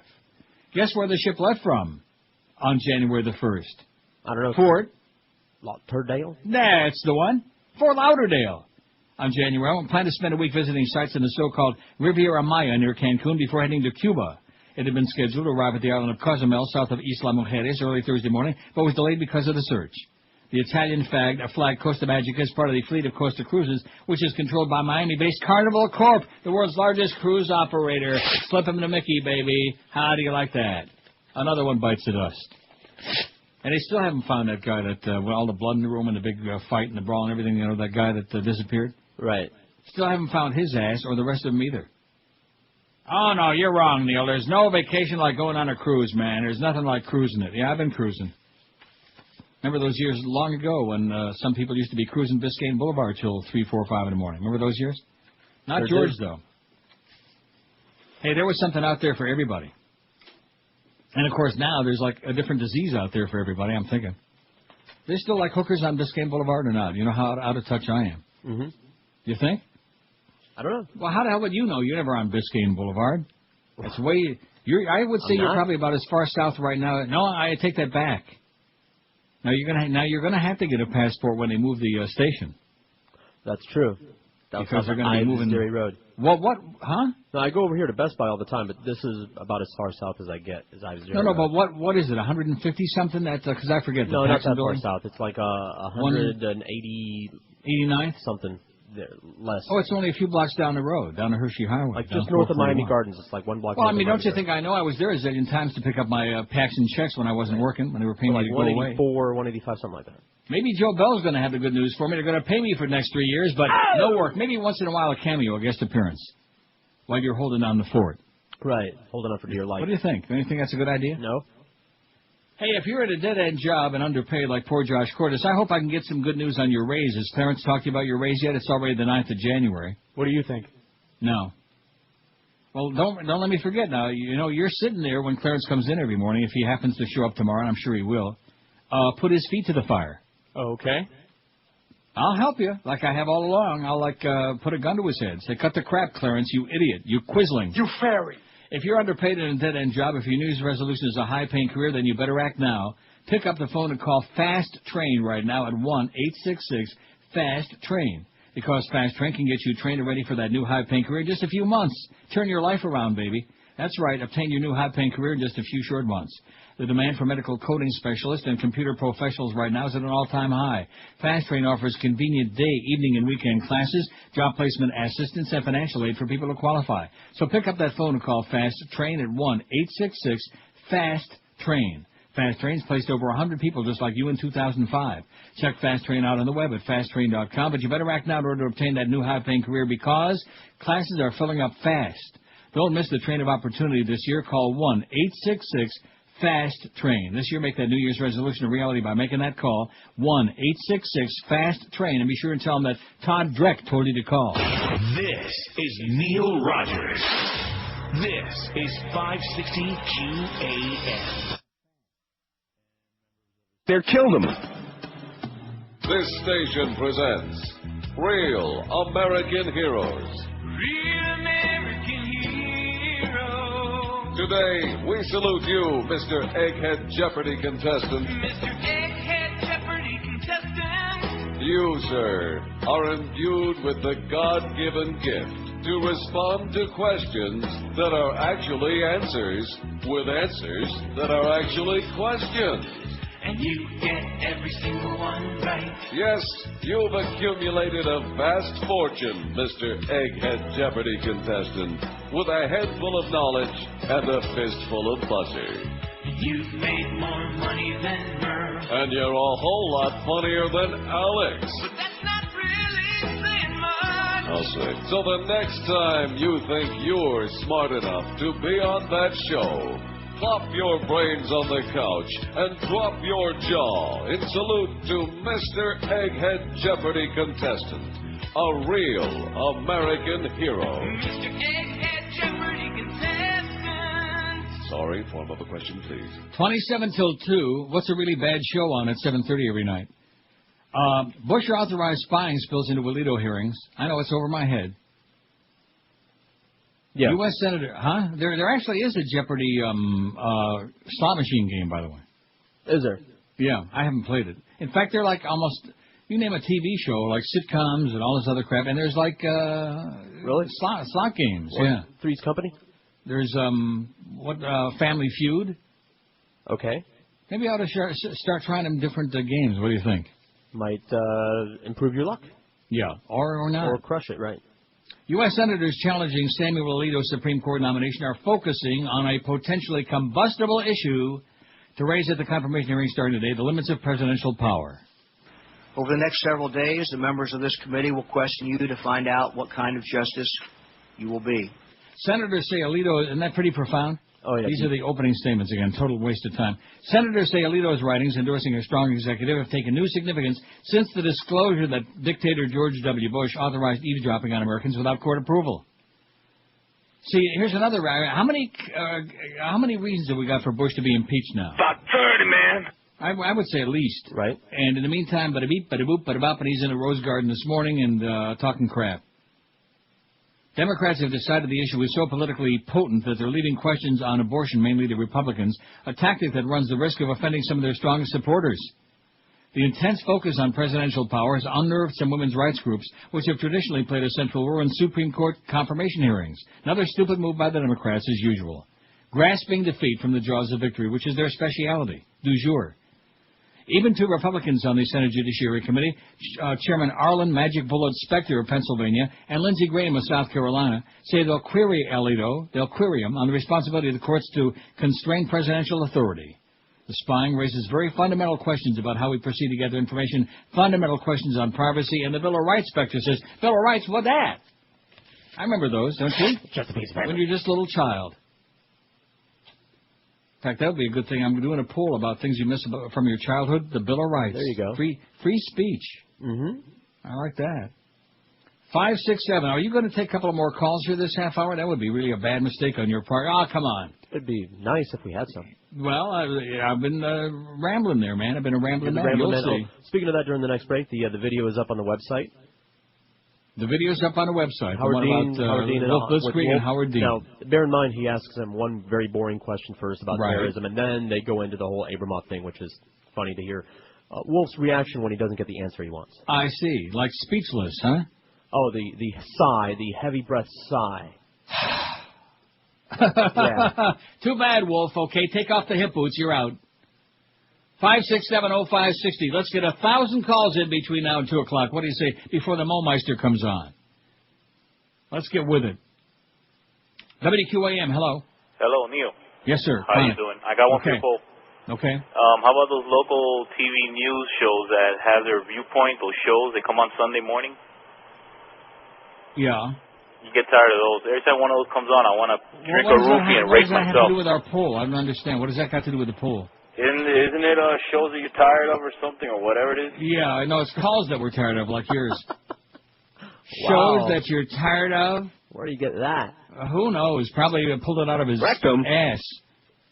God. WQAM, hello. Hey, Neil. Yes, sir. I'll tell you what about that movie, Bareback Mountain. Right. Tell me what. I'll make you a bet.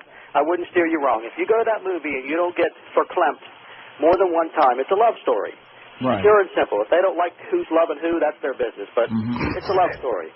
I'll buy you dinner at Ruth Chris Steakhouse if you don't get verklempt before the end of the movie. Okay. It's all right. Okay, I'm taking Anything you Werner want. Klemperer to see it. He'll get verklempt. If you say that one more Morgan? time, you're going to get... He reached his quota. Well, he didn't want to say, like, choked up and teared up and stuff like that. I got choked up toward the end of that one the other night, that Imaginary Heroes. Okay. And it wasn't just because Emil Hirsch was in it. There's good acting in that, especially by Sigourney Weaver. And nothing popped out of her stomach either. Well, I guess Emil did. Oh. Although it turned out that his daddy wasn't really his daddy. Oh, I shouldn't have said that. Oh, that's bad. You're bad.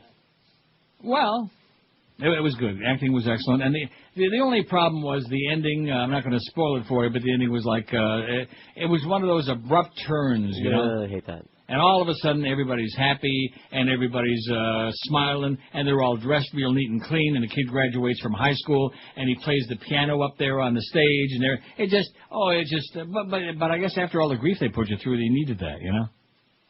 I did shed a little tear there toward about 2/3 of the way through. It was kind of sad, you know? Well, I'll have to watch it. Plus, I could relate to the part about having a real piece of crap father, although it wasn't really his father, but he raised him, but it wasn't really his biological father, he found out. Well, boy, wouldn't that be refreshing if you found that out? What? That the guy you thought was your dad really wasn't? Well, what difference does it make? He still screwed up your life. That's true. So all that accident of biology, you know. Yeah. Now, why is it that most guys I know have had horrible fathers? I don't know. Not so much women, but men. I don't know. Do you know what I'm saying? Now, Josh there, he's got, I don't know about his father. I know, aren't your parents divorced? Yes, they are. And your father was? A good guy. Oh, see, there you go. There's one. And his stepfather's a good guy. See, he had two good dads. We couldn't. Well, I'll be damned. See, we that couldn't makes muster up for one. the two of us. Yeah. I'll be damned. 567, your thoughts on your dead dad. Well, not have to be dead, but of course, if he's alive and you're up in an ass, he'll probably cut you out of the will. Right. Right. My dad's in alive. both cases. See, I found out in that obituary that my father died in a, what do they call it? Not a nursing, maybe it was a nursing home. Hospice. Was that it? That's usually where they take you. Well, what do you mean, where they take to you? run out the clock when there's nothing more they can do for you at the hospital. I see. Like no, I Skipper don't think Chuck, so. for I think it was example. like a retirement home. Okay. Where assisted living center. Where old Jews go. Yeah, something like that. Where miserable, hateful old Jews like him go. Where they can quell about their wonderful son on the radio is such a star. What do you think? Anyway, he's rotting somewhere, I guarantee you that. WQAM, hello. Hello? Yes, sir. Yeah, I want to speak to Neil. Speaking. Neil, got a movie I would highly recommend. Okay. It's Hostel. And I'm sure George will love it. There's a lot of sex and nudity going on. All right. All right, you need to check it out, man. It's out right now, right? Yeah, it came out Friday. Very good movie, man. Okay, thanks a lot, Pally. We'll check it out. All right. You seen it? That's No. not See, in Florida, when they showed it, the showings in Florida, it's spelled Hostile. Right. That's what I thought it was. Hostel, as in like, huh? I thought it was a movie about South Florida. Hostel. Right, Hostel. No, that one was called Malice. That's the one I was telling you about before. With malice toward all and the justice toward none. That's South Florida. You know, it's just amazing. I'll go back to what, see, a lot of people, oh, you're so sour and you're such a carpetbagger. You know, 72% of the people, what did they take, like 400,000 votes on that Sun Sentinel poll? It was like 6,000, 7,000. And 72% said they either wanted out or they were working to get out or they were definitely leaving South Florida. 72%. That's not exactly music to the Chamber of Commerce's rears. This is Neil Rogers. Welcome. This is 560 QAM. Much boobs and butts and boinking. Absolutely. I supported Bush after that tragic day, and to my surprise, disgust and shame, he let the sorties in Bin Laden get away, and shifted the blame to Saddam Hussein. We're occupying Iraq. Hey, how about that? They're not the ones who attack. Closing contract. What's going on with this crap? We're occupying Iraq. Defense contractors are having fun as we spread freedom at the point of a gun. The blood money profits have only just begun for KBR, GE, and Halliburton. Needlessly sending our kids to die. And the drooling mugwumps still support this guy. An advanced stage of syphilis must be the reason why they believe George Bush is Jesus Christ. We're occupying Iraq. Hey, how about that? They're not the ones who attack. What's going on with this crap? We're occupying Iraq. Boy, George, why do you take so many vacations? You know, it's hard work. It's hard work. Everybody knows it's hard work. We've done a lot of hard work. I see on the TV screens how hard it is. Yeah, Yeah, in Bareback Mountain, I discovered it was hard work, too. 146, 14 till 2. It's pretty sad. Pretty sad America's like that. While all these innocent people are dying. For no reason whatsoever, but nevertheless, we got Wolf Blitzkrieg on there. Nice going, Eric. He's got the Wolf Blitzkrieg Howard Dean clip Pretty on much on there. the march. And we'll move it down to where the other video stuff is when it loses its freshness. I see. Oh, kind of like Screw Ann. Well, that's what I heard. I heard she lost her freshness a few years ago. About 30, man. Yeah.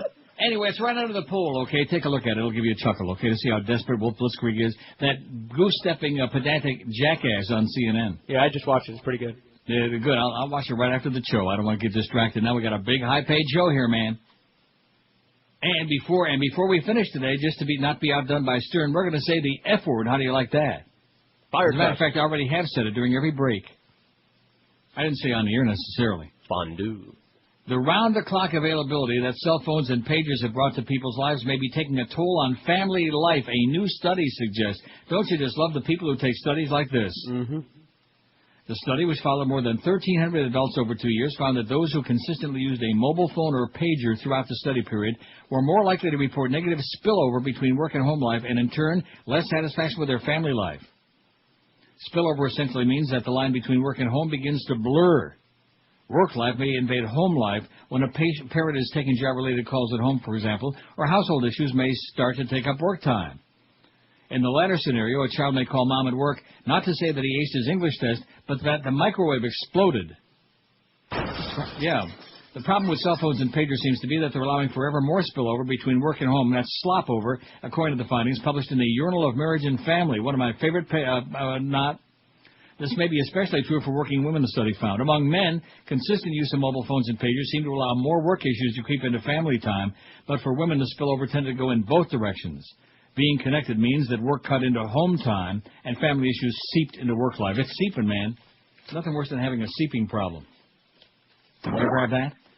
Just this morning. Oh, man. Yeah, we already heard about the moose tracks. Despite a widely held belief that neocons, many of them Jewish, are behind the war in Iraq, about 70% of American Jews now oppose the war, according to a new survey released by the American Jewish Committee. And that guy in Israel, Meshi Pipik. The survey also found that 60% of Jews in the U.S. did not approve of the Bush administration's handling of the campaign against terrorism. How come it's only 60? It ought to be like 95. You know Back why. in 2002, before the Iraq War, almost 60% of American Jews approved of Bush's handling of terrorism and supported military action to remove Saddam. The Jewish publication The Forward reports.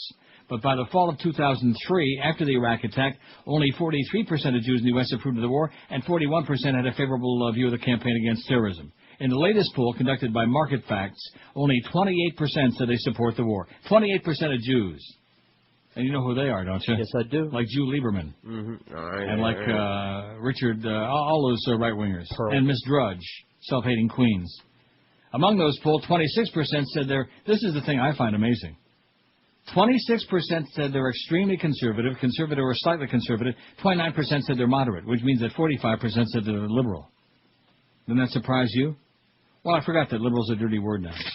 Sorry. 45% said they're like that. Farcocked. What was the word the guy kept using? Farklempt. Verklempt, yes. They're farklempt. Oh, and speaking of Jews, let's do a whole Jewish segment here. What do you say? Oi! You go, girl. Everyone who worships at the Tabernacle quickly learns 3 facts about its deeply conservative pastor in Danville, Virginia. He comes from a broken home. He rides a canary yellow Harley, and he loves the Jews. He's like Barbara Studley. I love the Jewish people. I love my love, my love. She actually was saying that on the air every night. I mean, just that way. I love my love, the Jewish people. And she, oh boy. She also loved Senator Hill in the kitchen, but nevertheless. There's some murmuring about the motorcycle, but the 2,500 members of this Bible-believing, tradition-respecting Southern Baptist Church in Southern Virginia have embraced everything else about the Reverend Lamar Mooneyham. That's his name, Mooneyham. Mooneyham or Mooneyhand? Mooneyham with an M. Ham as in that. And eggs. Out of his painful childhood experiences, Mooneyham, 57, preaches passionately about the importance of home. Out of his reading of the Bible, he preaches with equal passion about God's continuing devotion to the Jewish people.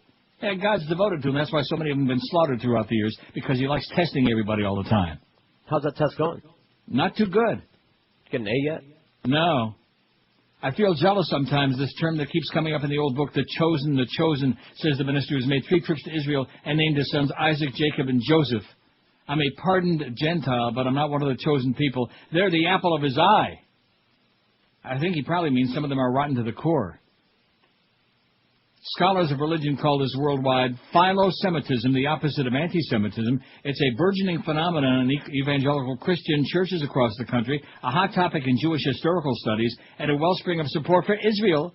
And that guy over there who's breathing on his own today, breathing heavily, but nevertheless. Yet many Jews are nervous about evangelicals' intentions. In recent weeks, leaders of 3 of the nation's largest Jewish groups, the Anti-Defamation League, the American Jewish Committee, and the Union for Reform Judaism, have decried what they see as a mounting threat to the separation of church and state from evangelicals emboldened by the belief they have an ally in the White House and a chance to shift the Supreme Court. Make no mistake, we're facing an emerging Christian right leadership that intends to Christianize all aspects of American life, from the halls of government to the libraries, to the movies, to recording studios, to the playing fields and locker rooms, from the military to SpongeBob SquarePants, the ADL's national director Abraham H. Foxman said in November 3rd speech. I didn't even know SpongeBob was Jewish. This is Neil Rogers. This is 560 QAM.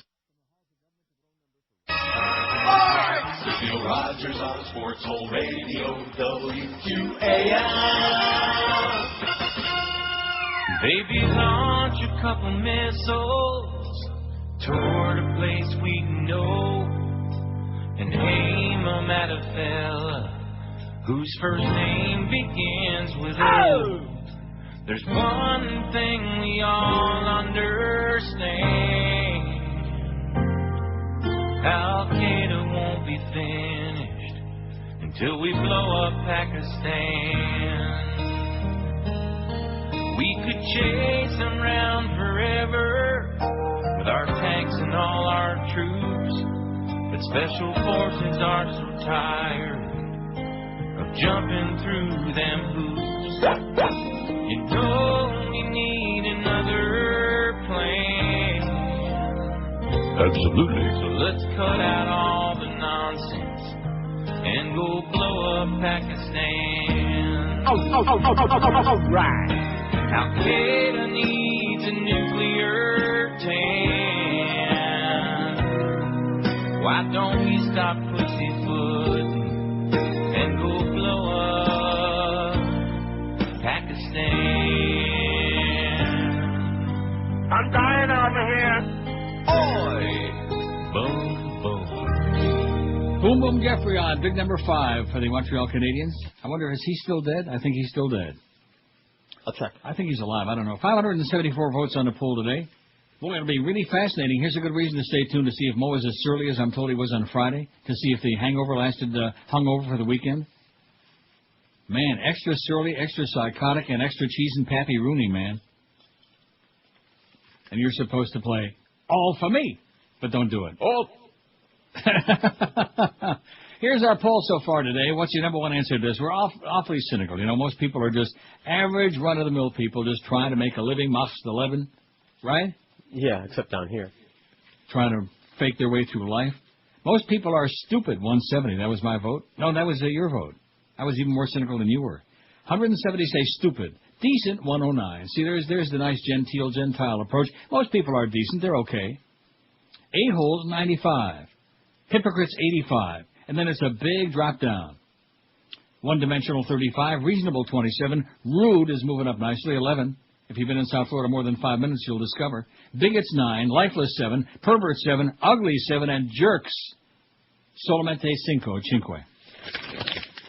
Mo Meister coming up next. Mad Dog at 4. Curtis Stevenson at 7. Eddie K, 10 o'clock tonight. Bye, bye, bye.